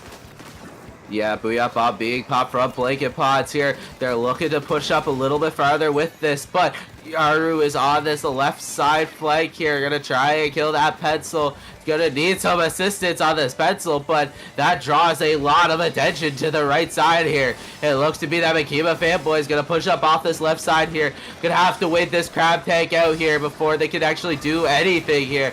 But Booyah Bob gonna be popped from Yaru, and Booyah Bob also gonna be popped from Silver. 3 go down on the side of Makima fanboys. They are going to be trying to push up here. Blanket Pods really doing an amazing job of getting picks and space very quickly this game. That's an enormous defense from Blanket Pods, and now they're trying to get themselves back in with the cooler effect. They can get some very good aggressive play. We see Yao getting pinned out by Silver, but he gets stuck. Noctis actually able to get the punish. That's a 3v3 right there. He gets the pick before the Booyah. That was very smart, but now it's a 2v3 and they are stuck. The cooler effect seems to work, and now Blanket Pods has a chance to extend their lead. Yeah, Blanket Pods looking to show why they are the new kids on the block here. Manages to get one. Booyah Bob being popped as well. Forced to stall out a little bit longer here. Gonna opt to go for those grades. Get it down to 49 points. It has been a back and forth game, but there is still 2 minutes on the clock. No lead is safe. Anyone can make anything happen. Yeah, we are below the 2-minute mark. Makima fanboys needs to find an opportunity. They really struggle to get back in. We can see them going back, like they are going down at spawn. For now, it's very hard for them, and time is running out on their side. Yeah, time is running out, and here's this Kraken coming out from Kool-Aid. He's gonna try and get that kill onto Bert here. Playing a very aggro distraction. Gonna try and get Yaru. Does get Yaru, but it is just Kool-Aid left alive. Noctis showing why. Noctis being the best blaster, showing why they are going to try and get that Game 5 victory. Noctis is not done yet. Oh, he's not done yet. He just got his third kill, and he's really doing some play, doing this individual effort for his team, but the flank from the 96 is gonna close out this defense just before the checkpoint, and we are below the 1-minute mark, and Makima fanboys still doesn't have the checkpoint, and it's very complicated because we have this 96 and he has his Kraken, and it will be very difficult for them. And we also see this first pick coming out. It looks like Blanket Pods might be able to extend their lead. Yeah, so far this game has been pretty much all of Blanket Pod's favor here. They can really stall it out here. I think the Rainmaker timer is the exact same time as the actual clock here. So they could stall it out for the remaining 30 seconds and manage to win this game. Labby just making a last desperation attempt to go down on the side of Blanket Pods. On the side of Makima fanboys. And they're getting a lot more paint and a lot more points on the board. 13 seconds remaining. They're gonna try and make one last ditch effort for Makima fanboys, but this Kraken and Booyah Bomb is going to make it very difficult here. 2 more seconds. They are very much stuck in the spawn of Makima fanboys here. Bert needs to make something happen. They need to do something, and they need to do it quick here. They need to get picks. The crab tank on this left side here does not get the pick, and that is it. Blanket Pods showing why they're the new kids on the block, getting the set, closing it out 3-2. Very well played from both sides. Yeah, really, really well played. Unfortunately, Makima fanboys wasn't able to extend and wasn't able to have a stronger defense to maybe prevent them from getting that checkpoint. We saw some individual efforts, but in the end, Blanket Pods getting this important game 5 and sending Makima fanboys home in single elimination, and they're gonna move on to the semifinals. Yes, that was a very, very close back and forth set. As someone in chat kind of mentioned, Clams games have been popping off so far this entire set, but I don't think we should count out Rainmaker, because those past 2 Rainmaker games were absolutely some of the best I have ever seen of Rainmaker in general. But I think that's the end for us, Tali. This is the end. So, this is the end. You guys don't want to fight. Okay, that's a little bit of a hating move there, but where can the where can the people find you on the internet? All right. Titali, where can the people find you? Oh. Hold on. I didn't understand the question. Can you repeat that? Where can the people find you on the internet? AKA just promote On yourself a little bit. What is it? We post content regularly. Don't worry. So yeah, you can find me on Twitter or you can find me on YouTube. Especially, I'm trying to really make the best videos possible. So you should definitely join the journey. Yeah, and you can find me on pretty much every social media, YouTube as well. Gonna be looking to do some more content at Ezio_SPL, except for Blue Sky. Blue Sky is gonna be just Ezio_SPL because Blue Sky doesn't allow that underscore. But we gotta get out of here quickly because the other set's getting ready. So you guys are gonna see Pat and Hat, the little bit of a dynamic duo there. So don't go anywhere. We got the rest of the tournament coming up.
And welcome back to Paddling Pool 328, hosted right here on Dapple Production after a little castle switch. My name is Het and I am joined by Pat. And Pat, how are you doing tonight in this wonderful, wonderful Wednesday? I am doing awesome. I can't wait to watch the end of this tournament. We only have the semi-finals and the finals because we had group stage, because this is single elimination. It is do or die for all four of these remaining teams. We're going to watch 129 going against Blankzy. Blankzy is very much an established team that has been around, that has been grinding, climbing the ranks. 129, they're a new team of old players who have been playing at that level for a while now, and they've played very, very well together. Yeah, glad to see a lot of the old folks returning. I know some of those names. Even I know some of the names for once, like Alwu, Kit Kat, and Pancake. I used to play an RSL, so that was Pancake, which was a really, really fun time back in the day. Was it Arcel or was it Breeze? I don't remember exactly, but I used to play a Lancet against them. It was a lot of fun. But I am super excited. After what we saw last game, I think semis and winners can only get better and better. We're going to start off right here on Rainmaker. Scorch, Gorge. We all know our opinion on this map. I always say it. Some people love it, some people hate it. I think the chaotic nature is amazing. And let's see, we see some interesting weapons already. And it looks very, very normal, I would say, for the two match. Other than that remix, I still love seeing people play that. Yeah, and one thing to note is the Tetras. These Tetras are going to want to go in to get splats, and right now they get punished. That was 3 down, but they grab the Rainmaker. The Rainmaker is kinda alone right now. He's going to go hide in the corner to just delay a little bit, wait for the rest of the team. 129 are going to get control right there. Yeah, maybe it should have been a little bit slower and a little bit steadier, because that is a very sad way for a Rainmaker to go, and it's still very early in the game. You don't have to rush it. You can just take it slow and take it easy. But I think, you know, maybe a little pick up hoping for that checkpoint rush. I mean, actually, I do the same, and then I lose. And I wonder why I never get out of S rank. Anyway, you see the Rainmaker being reset to the middle of the map. 129 popping it, waiting for the opportunity, but Sentinels coming out from Blank Sea are denying that early push. Booyabomb coming out to counteract that, but no movement has been made. The Booyabomb did not have the desired effect they wanted it to be. It's 2 players down on the side of 129 Pet, and Blank Sea is preparing to push that Rainmaker forward. And they re-grab that Rainmaker, they go in, they're gonna get the checkpoint while 129 is able to get some control, able to get the few fights that allow them to push them away. And with that extra splat on the heavy-headed Splatling, I mean, 129 will have a way in there. Oh, punish the Reef Slider. That's a checkpoint for them. Yeah, the Reef Slider was very strong though, because it did delay the Rainmaker a little bit. The Rainmaker did jump down into the cubby, trying to stay alive from the Rainmaker, but from the Reef Slider. But indeed, a very good Reef Slider, but a very good checkpoint for 129. But Blank Sea, after that wipeout, just goes for that checkpoint and just straight up takes it, pushing it further and further as they go. Wipeout, but 36. A very, very good score here. The 129 has to work it out for them. Yeah, I mean, both teams have gotten wiped out in like 30 seconds. That's how fast it is going. That's how fast these teams want to push, how aggressive they want to play. And with 2 players down, it looks like 3 players down. Wait, what's happening? It's only the Tetras left to defend. They're able to get the splat on the Rainmaker, but thanks to the Booyabomb, 129 is back in control, are pushing in 1 point difference as the Rainmaker gets splatted. The fact that Blank Sea is able to hold it is insane. People going down left and right. And we're just past the halfway point, Pat, by the way. We're only like bit past 230. Rainmaker being picked up, getting splattered by the blaster. Gets 2 people, but goes down themselves as well by a trade. Rainmaker dropped in a very, very unfortunate spot for both Blank Sea and 129. I don't think there's anyone's the Rainmaker to be there. Blank Sea wants to get it out there as quickly as they can, and objective secured. That Rainmaker is out. Little bit of a breathing room. They have to regroup quickly because people are going down left and right. And if I saw it correctly, that Splash-O-Matic just went off. Yeah. I mean, dropping that Rainmaker to the side is a huge sigh of relief for Blank Sea. But right now, 129 are back in control. And they're still in that area, maintaining presence. But they know they need to make it work. They won't be able to stay there that much longer. 129 pummeling everything, using that Rainmaker as very much an aggro weapon, waiting for the time in. The Crab Tank is allowing them to go in, but again, they don't get the lead. Yeah, still strong defense from Blank Sea. The Rainmaker being picked up again by them and pushed to the side. Another sigh of relief as 3 players go down for 129. The fact that they kept that lead is insane, looking at how long 129 was in their spawn, just chilling, just waiting, getting the splats in and out. But now it's time for Blank Sea to start showing some dominance. They have to lead, but they want to push it further. With 30 seconds spread, I think they should slow down a little and don't focus on the lead. Focus on keeping the Rainmaker out of the hands of 129. Ooh, lots of splats incoming, and 129 showing very much the ability to win the fights, but winning the fights is not everything. They need to re-grab the Rainmaker, go in, get splats, and the front lines. Yeah, I mean, that's going to be game. 1 point lead is all Blankzy needs. They're going to get game number 1. The Tetras at the end, big save. But I want to go back to the fact that they kept their lead. I want to just go back to that for a second. They were like a solid, I want to say, like a minute and a half in the spawn of Blankzy. And Yeah. it was not Blankzy who was dominating that. It was 129 who was dominating that fight inside of their spawn. The fact that they kept that lead for so long, diving in, just getting the right splats quickly, did show a lot of patience, because those team members, they did not go out of spawn. They were just waiting for the right moment to splat that Rainmaker. I think it is honestly super impressive play from Blankzy. Yeah, right there. I mean, that's the thing with the game. There's map control, there's movement, there's fights. But in the end, what matters is who brings the Rainmaker forward. Blankzy, they had 1 push, and it was just ever so slightly better than what 129 was able to do. And that's very much the power of objective control, and that's the power also of a team like Blankzy that has played together for a longer time that 129 has done. So right there, I mean, Blankzy holding on to their lead, surviving this game, and going into game number 2. Now it's all going to be about the clams. This game, I think, looking at how these teams played, would suit 129 a little bit more.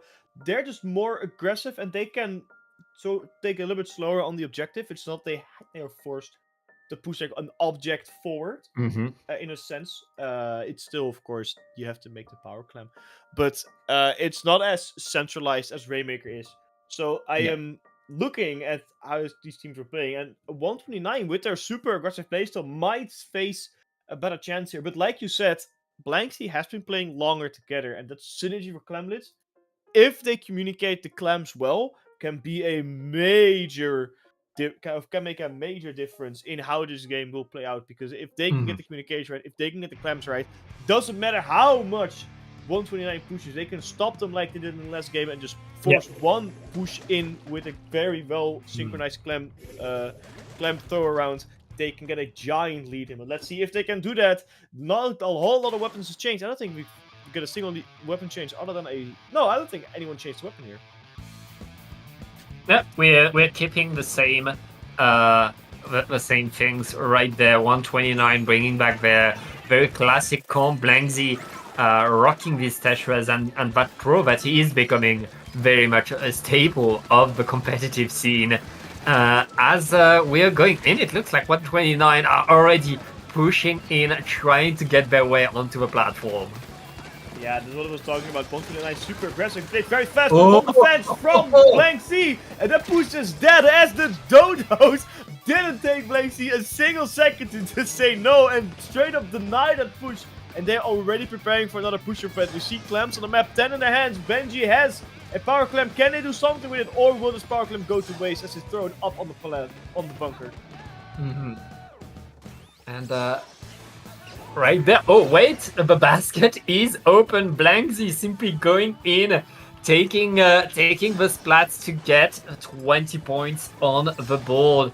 I mean, that has been Blankzy's role, Blankzy's plan of taking the lead early to get some control over the game, put some pressure on their opponent.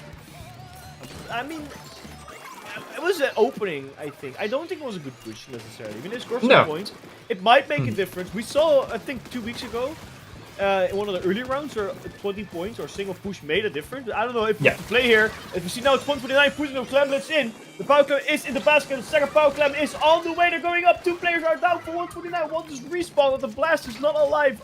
Now respawned, but also no follow-up on that push, and they are at 81. Both teams honestly wasted their opening push. 129. Yeah. couldn't find a follow-up. You don't see that one too often here in Battling Pool. Usually one team will have a giant push in the beginning. And let's see how 129 is going to respond to this. Because they still have another power clam at the ready. They can still force open another push. The only Stupidity Clam on the map on the side of Blank Sea, who lost their Splasher Pro, lost their 52 as well. And I think that 129 will force a push here. I mean, 129 back on the attack. The S-Blast is going to go in, but oh, that's a super jump behind the basket. Blanksy re-breaking it, and they have 2 players. They're going to extend their lead. 129 kind of panicking right there.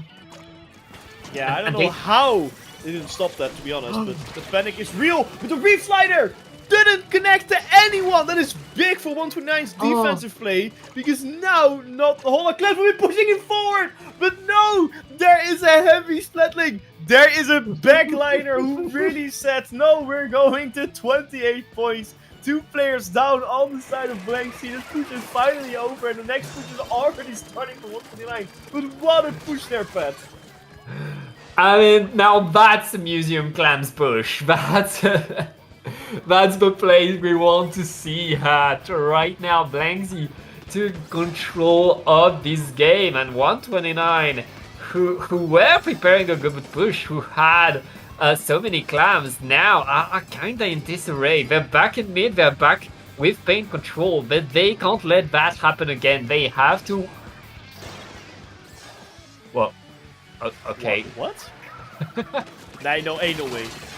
No, they turned it in! They got it in! What? How? Okay. Why did nobody from 129 stop that? They were just looking at it. How did they even get it in? What even happened? There's still someone buying the basket, Torin! No, Okay, the first one. 129 attacking again, trying to go in, but the iron defense from Blanksy is simply stopping all of that. What is this game? I have no idea, Pat. I for real have no idea. But what I do know, is that Blanksy is doing a very good job. They're making sure they're dominant in this game. Map control not necessary, but they're definitely holding dominance on the objective. With a bit of a misplay from the remix, as another power clam went inside the basket of Blanksy. 129 scoring big points now. The count is at 52, and all the power clams are on the Splattershmatic, who was in a crab tank.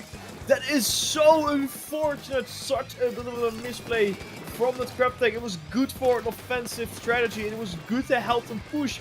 But it was there when they didn't need it at all. Now they only have 7 seconds to open the basket. Once again, overtime will kick and extend those 7 seconds by a little bit. Sneaky splat on their Tetras.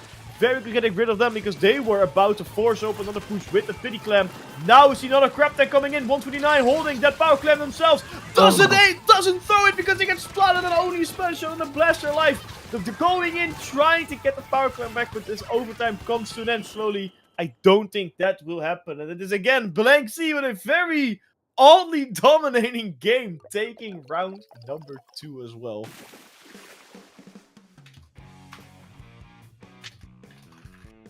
I mean, I don't know what to say, Hat.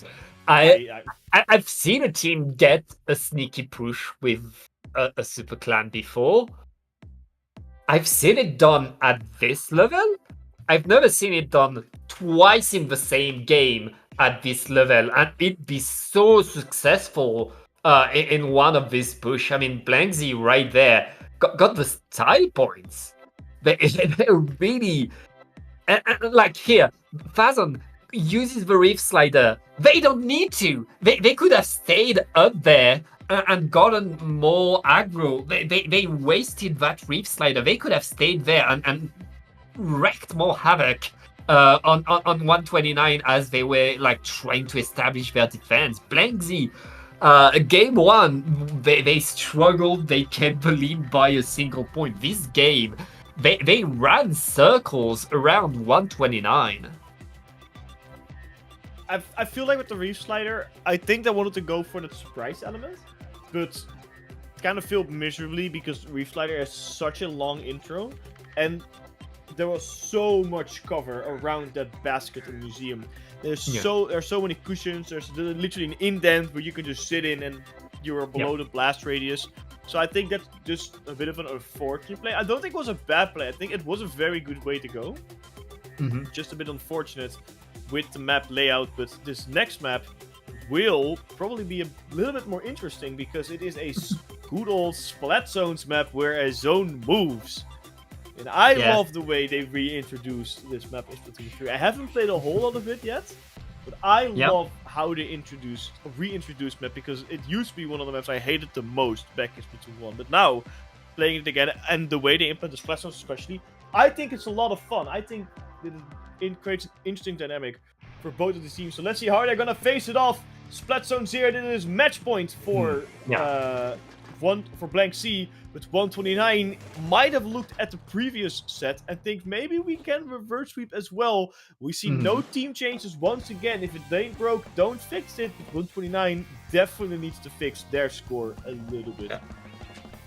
Yeah, I feel like depending on your weapon and playstyle, you're going to either hate or love this map, and there's no in between. Right now, Blank Z are loving this map. They take control, they'll win the fights, and they're already sending their Tetras forward. The Tetra is going to be splatted early. They lost both of their frontliners, but they're still making a few good points as their frontliners are jumping already back in. Yeah, I think Blank Sea now wants to really start getting a big lead in so they can have a little bit of a breathing room, just like they did in the Rainmaker game in the beginning, and especially in the Clemens game as well. It looks like they got out to 6-1, which is a decent score. It's not too hard to beat. It's also not too bad. It's a little bit of a breathing room. With 3 players down at the 80 mark. That's not something they are looking for right now because it's going to take some time for everyone comes back, everyone's respawns, and that by the time they can start fighting that zone again, that lead has been swapped. They're throwing out everything with a Buoy Bomb and a Crab Tank. They might have to delay the push a little bit more as we see 129 defending with everything they got. Yeah, I mean, they're making good points right there, but Blank Z are on the zone, dancing around that middle block, being able to get in. The Wraith Slider will apply penalty. Very nice control taken right there, and Blank Z will try to get forward. These Tetras are dancing around, forcing some attention, and getting a splat on the S-Blast. That is huge. 129 are trying to keep things clean here, but they're struggling. Yeah, they're trying to find an opening and trying to find some good splats, but now they're struggling to get on the zone. The zone is neutralized. 2 players go down for 129. It's the Blast and the Slusher, both of the frontliners. All of those Splash Medic are down. Slusher is in the Crab Tank, so can't do much either.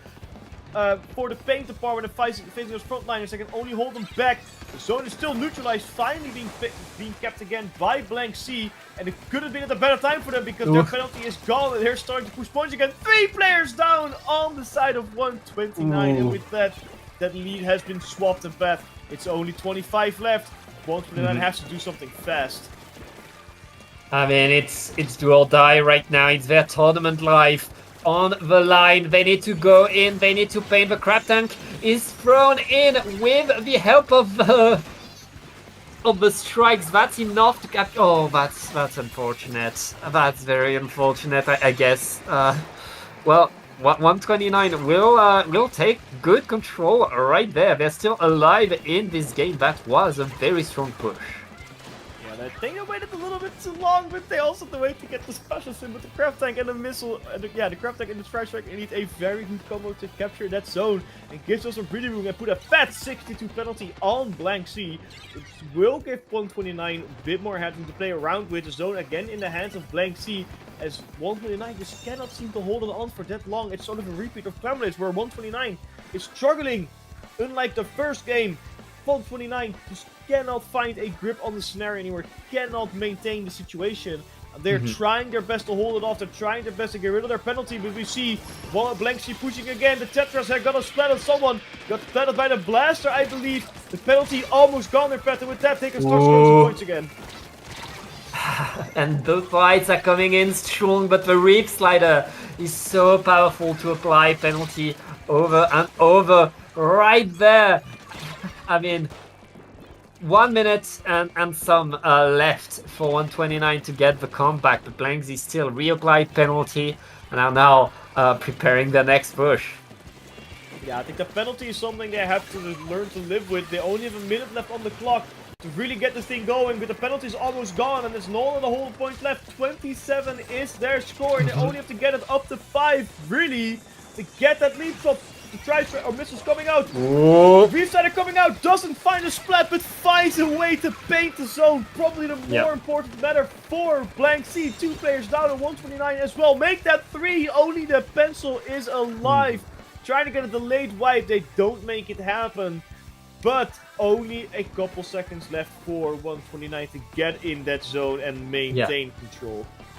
129 facing elimination again. They need that next push to work so well. That got rid of the 52 and the strikes will allow them to paint the zone, but they need to take space. They need to push all of Blankzy out, and they're able to go in. They take the zone, they take the splats. Huge moves by 129. They are going to overtime, and they have the position. Yeah, this is where it's going to come down to. It's coming down to the wire for both teams. One for that holding it best, but there goes the Reefsider. Big paint onto the zone. 2 players go down on the side of 129, but they still maintain control. And it's 3 players down, and Blankzy trying their best to keep that zone alive. But 129 somehow still keeps it neutralized. It goes back into the middle, and no team has claimed it. But a neutral zone for too long will go to the leading team in overtime, and it is Blankzy, who again shows who is the boss. And with another close game, it is Blankzy going towards the winners finals. But when the Reef Slider didn't capture the zone there, I for a second believed for 129. And 129, I feel like in all 3 of these games, they were fighting better. They were taking a lot of control around the map. But Blankzy played the objective. Blankzy, in all 3 of these games, Blankzy reminded us that in the end, what matters is not the splats, is not the paint on the ground, is not your speed. What matters is how can you coordinate getting more points than your opponent. And they played that for all 3 games and made it work. I cannot agree more with you there. They played it slow, but they played it steady. Consistently scoring points on the objective, and only at the end in splat zones they really let it slip. But again, playing it slower, delaying pushes, and just 1 push on the zone, done. It wasn't 3 or 4 pushes trying. They just waited and waited and waited, and then bam, 1 zone, done. Hold it for a longer period because 129 was trying to rush in more and more and more. I think it's a very, very good play by Blankzy, and I think the next time I'm going to play ranked, I will show my teammates this set and be like, hey, play like them. Let's just wait it out, be patient, and then only push when we really, really need to. I think that's indeed the strength of Blankzy in this tournament. But like you said, they were a more established team. They have been playing longer together and slowly been climbing the ranks of Patrick Pool. We can see it right here. Practice will make perfect. So I think a spot for them in the finals is definitely deserved. But we shouldn't let 129 go unnoticed because that fighting power is honestly kind of scary. Yeah, for sure. Well, Hat, we're gonna take a short break as we set up the lobby for the finals of this tournament. We will be right back.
and welcome back to Battling Pool 328. I'm still Pat, still with Hat, and we are now watching our top 2 teams of this tournament. On the one hand, BlankZ, the team that likes to sneak their way through the objective. On the other hand, on the other side, we have new meta, very much returning players. We have players that you know well, Hat. They took a break like you, but they're back as well. Yeah, I know those names. Some of them kind of scare me. Back when I still played rank, back when I still grinded the X rank, players like Isabel, I just saw them join the game. I'm like, nah, I ain't. And they were all against me. I'm like, nah, I ain't winning this. I don't give up. But I ain't winning this one. And I'm glad that a lot of players are returning back into Splatoon. Looking at the statistics, by the way, for this tournament, it looks like new meta has not lost a single game this tournament yet. And if I look at BlankZ, that is not the case. So it is playing the objective like a pro and not losing a single match. Two very interesting dynamics that we are going to in this finals. Well, this first map mode combination is a map where BlankZ has been known to do some funny stuff. They're known to make some sneaky plays.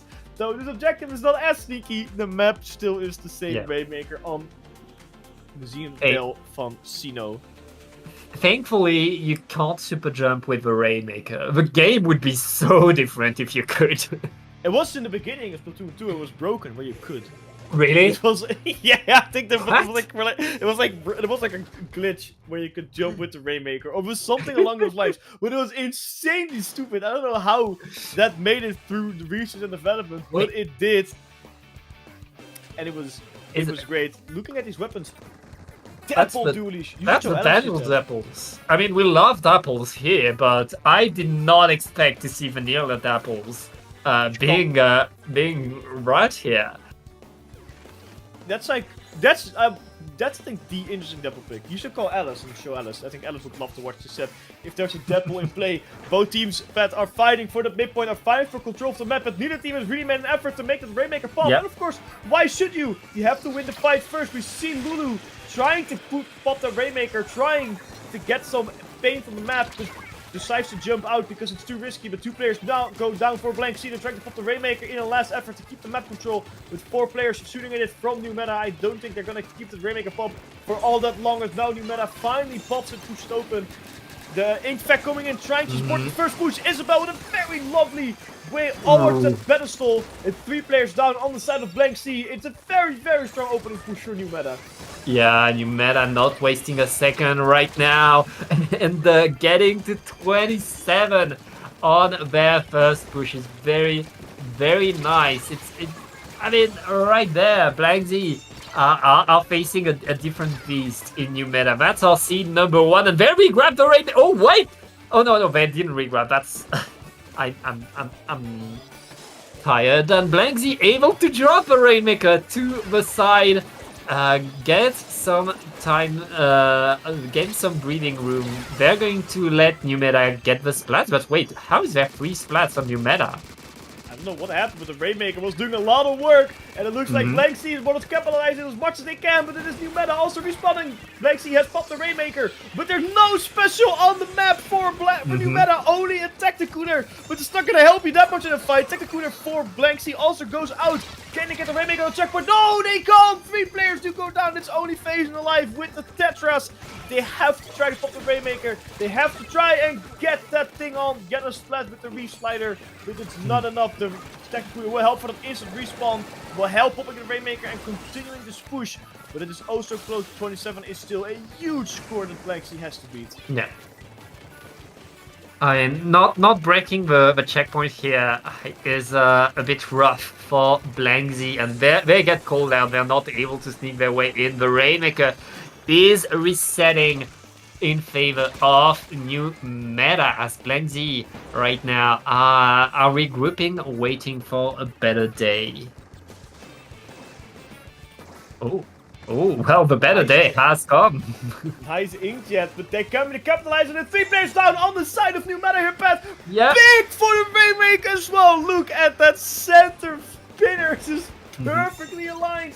They pop the checkpoint, they're picking it up again, but it's 2 players down. Oh. There's only a Rainmaker left alive. We saw some earlier funny splats, but unfortunately they cannot repeat that. But I think a pop checkpoint already is a sigh of relief. Yeah. Create some breathing room, create some space for Blank Sea, make their pushes a little bit more straightforward.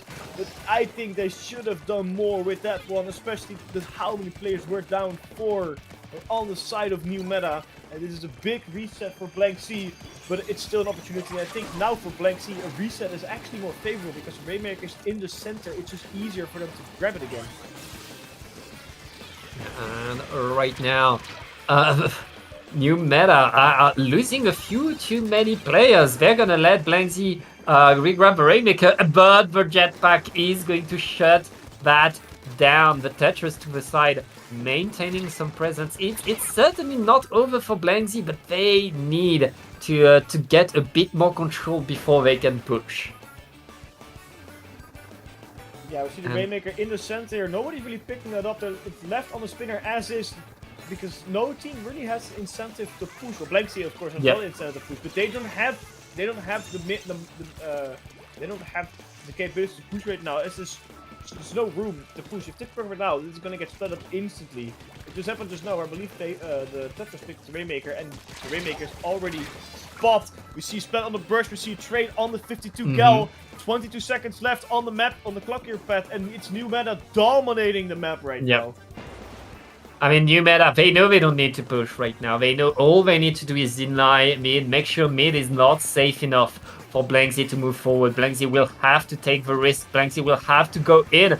And with the Rift Slider, oh no, well, that's only, that's game number 1 for New Meta. Blank Sea able to make a few good moves, but not able to get that monster push like New Meta did at the start of the game. Indeed. I think, like you said, this is a brand new beast. This is a brand new challenge. Funny little sneaky plays don't get you through this one. You really have to fight it out, and especially with a team like New Meta, fighting it out is going to be difficult. But I liked the way New Meta played their composition. It's a very oddball composition, might I add. You don't see these weapons too often, but the way they played it and the way how they were so passive aggressive with them, they didn't really force push in, they didn't really rush in. They were also very slow on the objective, very slow on the aggressive, and I think the last minute they were just sitting in the center because they didn't really push anymore. And that's I think a straight up counter strategy to what Blank Sea is doing, because Blank Sea is also playing it slower, but because New Meta I think has more technical ability, this will be a big challenge for Blank Sea. I think they might have to switch it up to being a little bit more aggressive. Yeah, New Meta kind of feels like, a crossbow where they take their time putting the bolt onto the thing, and you have to really pull that, and you have to be ultra stable. But when they attack, I mean, they still have a brush on Dapples. They can go incredibly fast the second they need to go fast, and that second they make the best of it, and then things snowball from there. And that was really beautiful to watch them do that. And Blank Sea, I mean, we know they like to outsmart their opponent at some point. New Meta are pretty smart themselves and also fighting incredibly well. Now let's get to Clam Blitz. We know Blank Sea likes Clam Blitz, so this is going to be a good game for them. I'm wondering how this is gonna go. Clemens, Makomart, I think that's one of my favorite map modes in this game. And look at that, they switched out the Splatling for an Explo, and they switched to the 96 Deco for the Kraken double splash roll, and not a single bomb inside it. Only support sub weapons on a single throwable offensive weapon. The Ingmine is the most offensive one that they have, and I'm wondering how they're going to work with that limitation. We see a snack going in very early with the Kraken. Doesn't connect with the player. No, it connects with the normal vanilla splat. Do this. Also, should I mention that one for a second? That's also a weapon you don't see too often.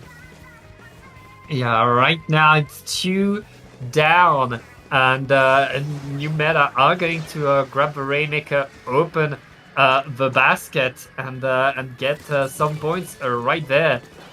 The Blankzy are defending, are able to get some control. The basket is going to close early. Yeah, we see that New Meta, they pushed the opener, but they didn't really follow it up that much. They just sort of, I think they're trying to create an opening, trying to create some dominance here, trying to really force the battle into the opposing spawn. And then so far, it's been working quite well. They've been gaining a lot of ink on the map. They've been gaining a lot of momentum onto onto Blankzy, and now with a Kraken against your Crab Tank. How did it survive? I mean, it got better now, but how did they survive? Does Crab Tank have that much armor?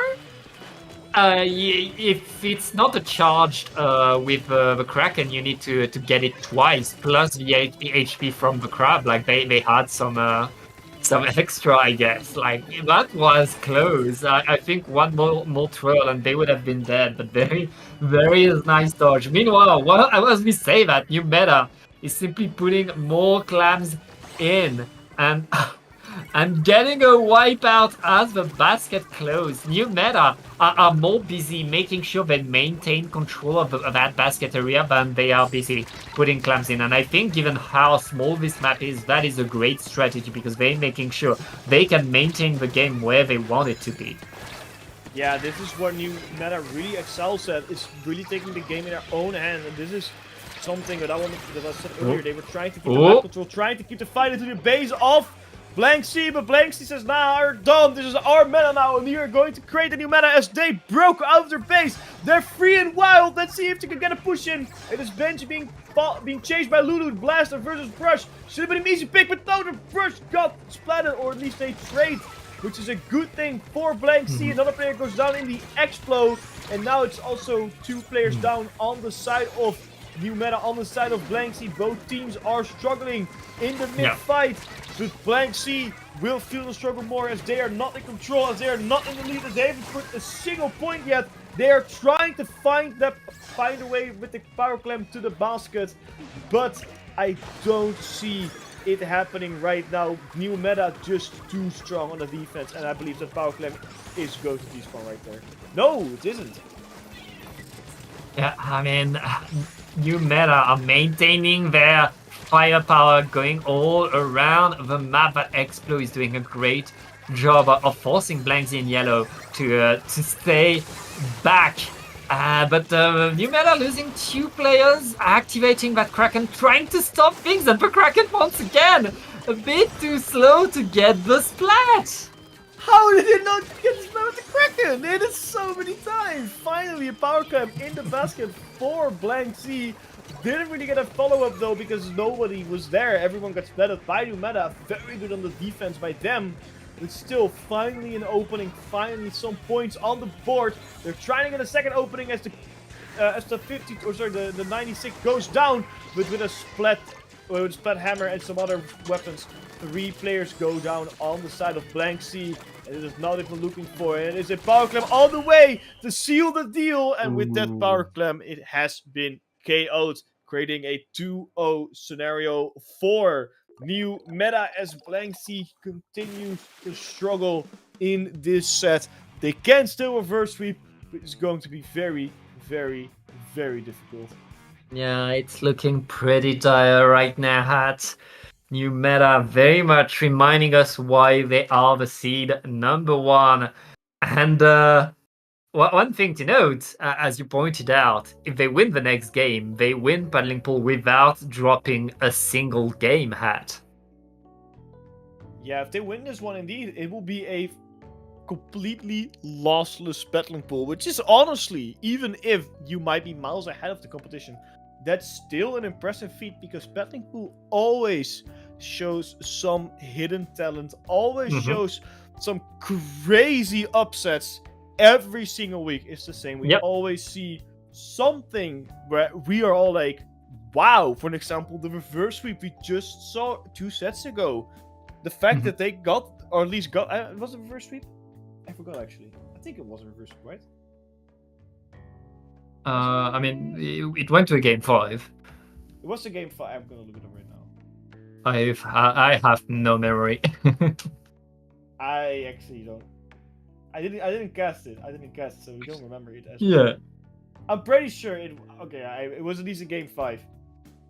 But still, that's going past the point. We always see stuff like that happen where we think, oh, it would just happen like this, and somehow someone takes one odd game off, which is impressive on its own. Somehow they take a reverse sweep. They take it to the bracket reset, which of course can happen this week, but it's just an example. So I'm still rooting for Blank Sea, but New Meta is playing extremely dominant here. As they're all ball weapons. They're New Meta, you could say, is working wonders for them, and it really shows the experience of all these players coming from earlier games in the Splatoon series. And Tower Control on Hagglefish Market might just be the perfect map to seal the deal on. It is the most balanced map in Splatoon 3. Let's see how these teams are going to phase it out. We see some weapon swaps coming out from Blank Sea. They really said, F it, we're going to swap, we're going to risk it all. If we lose in style. And somebody disconnected from New Meta, and you can't go without a disconnect in a Splatoon tournament, because that's just the nature of Splatoon. That's honestly a bit sad, because that was very, very... Why don't they end the battle? You could just end the battle. I think they forgot what buttons to press, and now they just doing it like they're doing it old style. They're doing it Splatoon 2 style. Okay, all our streamer Jorian is going to end the battle, and we're going to let the R8 player get back in the room. I love the comp from Blank Sea. I think it's great. That really that's just like, F it. We're gonna lose anyway. We're probably not gonna win. Let's just throw some oddball weapons. Let's just practice something we may have been working on, may have been cooking, or it's something they've been practicing for a long time, and they're just hiding it from everyone else, like a little bit of a trump card. They want to throw out in a scenario like this, where winning is the only option. I mean, when you're behind like that, you need to change something. You need to change things in order to get back in the game, in order to reset the momentum. And a Hydra going against a brush will be able to stop that brush, because Lulu with the brush is so hard to hit. But if you have a full Hydra charge, you don't need to aim. You only need to vaguely wave your weapon in the direction of your opponent, and you're sure to put the shots on them. Yeah, I agree with you on that one. I think the Hydra is the most interesting, but also the Forge Pro. The Forge Pro. You don't see that one ever. But I don't think that was a Forge Pro. That was the Frozen Pro, no? No, it was a Forge Pro. Oh, it had the suction ball booyah bomb. That was a Forge Pro. Okay. I used to play the hell out of the weapon. You don't see that one at all. Like that's a very odd one. There's a lot of weapons you often see coming out here in Paddling Pool, but the Forge Pro, that's definitely one that's out of the ordinary. I love it. I will support them forever. Well, okay, we are getting words that Storm is resetting his net, so we'll have a bit of time to wait for the router to reset before we can get back in there. That's honestly a cult classic. Yep, I mean it's Paddling Pool. It's part of the Paddling Pool experience. Yeah. Not even Paddling Pool. That's just part of the Splatoon experience. Like, oh yeah. There has to be a game where somebody disconnects, like always in like the grand finals or the semifinals or a match where you don't really want it to because you're so into the game, and then they get thrown out, and you can't really do anything about it because it's Splatoon internet. Switch's Wi-Fi, it's not that great. I don't know if whether these players are playing on Switch 1 or Switch 2. Switch 2 definitely does feel better for the net. I don't know if it's actually better. Oh, it feels, in my experience, it feels better. Yeah. That's what I've heard as well. I haven't bought one yet, but I'd probably buy one at some point. At least for Raiders, probably earlier than that. I bought one for Donkey Kong, and then I discovered that I couldn't really buy Donkey Kong because I have to finance my birthday party. So Oh, yeah. Donkey Kong looks super dope. it looks so good, man. You see the reviews too? It's like a repeat of Odyssey and like Breath of the Wild. Straight up tense. I don't know what Nintendo is. They always get like thrown into bad light, but the second they start cooking up something, they cook. It was with Yeah. Splatoon series, with Odyssey, with almost every mainline big game for the Switch. It was such a banger. Yeah, they're fire. I don't know how they Their do it. games are fire for sure. I don't know how. I think it's the only reason why people haven't fully cancelled them out yet for all the bad community stuff they have done. Yeah, pretty much. We love these games for sure, and we're willing to do a lot to play some more Splatoon, including waiting for Storm to reset his router. I hope he's not in a storm right now because that would make it a little bit more complicated to reset his net. Oh, I remember when my girlfriend started playing Splatoon Mm-hmm. in the beginning. She was also complaining about a lot of the disconnects, and I always told her, like, you know, the bad connection is Splatoon. It's not a bug, it's a feature. I don't remember Splatoon with like proper internet. I used to play Splatoon 1 on the Wii U, where I didn't have wired internet, so I had to play it on the Wi-Fi. This was 2016 in the Netherlands, where we were all just on like shitty cell phone lines on the Wi-Fi, and the Wi-Fi routers were kind of ass. Mm-hmm. So I had a lot of disconnects there. And then with my Switch, I think it was like 2 years in my Switch where I finally got a wired adapter. Mm-hmm.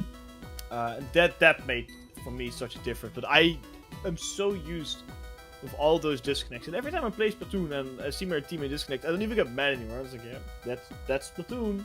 That's just how it is. Yeah, that's part of weight. But okay, what's worse? What is worse, Pat? Because I also play a lot of like non-Nintendo shooters, like for example, like the finals or Rainbow Six on the computer. What is worse? Your teammate disconnecting, most likely because Nintendo just said Nintendo and their net and they just got disconnected because Nintendo net, or your teammates actively leaving because they're playing bad. And what's worse? I feel like the second one is worse. You can't really get mad at the first one because it kind of happens. You don't really control it. The intentionally leaving, that's bad. Don't do that. If you're mad, kids, if you're watching this and you're mad at losing your ranked game, at least play it out for your team. Just don't do it for yourself, just do it for your team. Who's being called out? Fuzzy feels there. Buzz, that's not me talking, that's Hat calling you out. We kind of look alike. We don't! It's one. Okay, our names are look alike. It's one letter difference. It's one letter difference. Alright, we are back into this game, and remember, it's 2-0 right now for new meta. They only need one more game, and yes, you're right, it was a Forge Pro, and that suction bomb will be huge to stop the tower right there, but pay attention to that new Hydra. I love to see a Hydra at this level of play. Love to see it too. Quick side note, we see that new meta has switched from the Explode to the ballpoint splitting. I think they just I feel like the combos now to play a little bit more safer. I don't know if they had all these weapons the first time we saw this game, but it felt like they're just trying to play it a little bit more safe. And the Hydra is a very interesting pick, as new meta is the first team to go onto the objective and start throwing some points on the tower. They're still on it, slowly pushing points. We see a jetpack coming around, trying to score points in the tower. Big bubbler from the Hydra, defending them with their own life. Defending themselves with their own special from that jetpack, but it was not enough, as we see that new meta is still on the tower here, Pat. Yeah, I mean, the tower is at the checkpoint, but Blanksy is defending well, making sure nobody can stay on it too long. As I say that, new meta are past the checkpoint, getting an extra splat thanks to, I believe, the hammer are going to go in there, and with a vacuum to hold, they're going to get to the second checkpoint. I think pushing the first checkpoint in this map is huge, but pushing a second checkpoint in a single push is even bigger. But Blanksy does have something to say about it, and it is no, you're not going to push a second checkpoint already. Snack on the tower, trying to keep that push alive, trying to keep the tower in a favorable position. Booyah Bomb onto the Tacticooler from New Meta, but it was not enough as New Meta is still pushing Hydra, popping that bubbler to defend that checkpoint a little longer, to defend that tower. Can they stop it? Will it be enough? It's still alive. They're on the second checkpoint, New Meta. They're slowly breaking in, and over time, it will be broken if they keep this up. But Blanksy is doing a lot of work stopping New Meta. Yeah, and right now, New Meta are forced to wait for the tower to reset, as Blanksy are going to get back into mid, able to get a few good fights. They're getting in there, but they're punished again by Isabel respawning. Isabel going to get 2 for the price of 1. We're back to the middle of the map, and it's the middle of the game. 2.5 minutes left. As Blanksy is finally on the tower, scoring points. Blanksy is definitely has the work cut out for them, because 32 points, even if they didn't break the second checkpoint, is a lot of points to beat. It's a lot of distance on this map, especially with the way it's laid out, especially how the first checkpoint is so easily defendable for New Meta. Blanksy struggles to keep themselves on the tower, struggles to push forward. 2 players down on the side of New Meta though. This is the golden opportunity for them to go on the tower. It's only a jetpack on the field right now, only a jetpack to stopping them. Isabel gets double teamed and gets flooded. Big Tacticooler as well. This is what Blanksy has been waiting for. This is what they've wanted. They have to keep it up now. Ballpoint fighting that tower. Oh. And it's the Tetras on the tower fighting the ballpoint, but the ballpoint is pushed off. And this is where they can get the first checkpoint if they can stay on it long enough. But no, unfortunately, they're being forced off. Only 68 points on the board. Not the best score for Blanksy. We only have a minute and 30 seconds left here, but Yeah, I mean, a New Meta being able to keep the checkpoint here is huge for them. And Lulu going in with the brush, absolutely being a demon and total annoyance for Blanksy is going to allow the rest of New Meta to take so much space in the meantime. They're back on the tower. They're back to the second checkpoint with another vacuum. This is what New Meta have been looking for. This is what they've wanted. I think they really are focusing on trying to get that lossless game here. But I don't think they're rushing it in as well. They're still playing at their own pace. 96 goes down. Ballpoint being heavily pressured in the middle as well. Lulu goes down.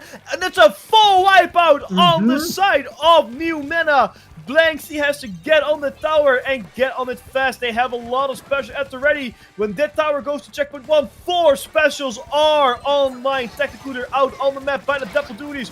Used it and gets splattered instantly. 52 users are killable as well. Only the Dapple Duties are down on the side of New Meta. So it goes to Ballpoint, and with 20 seconds left, 3 players are down.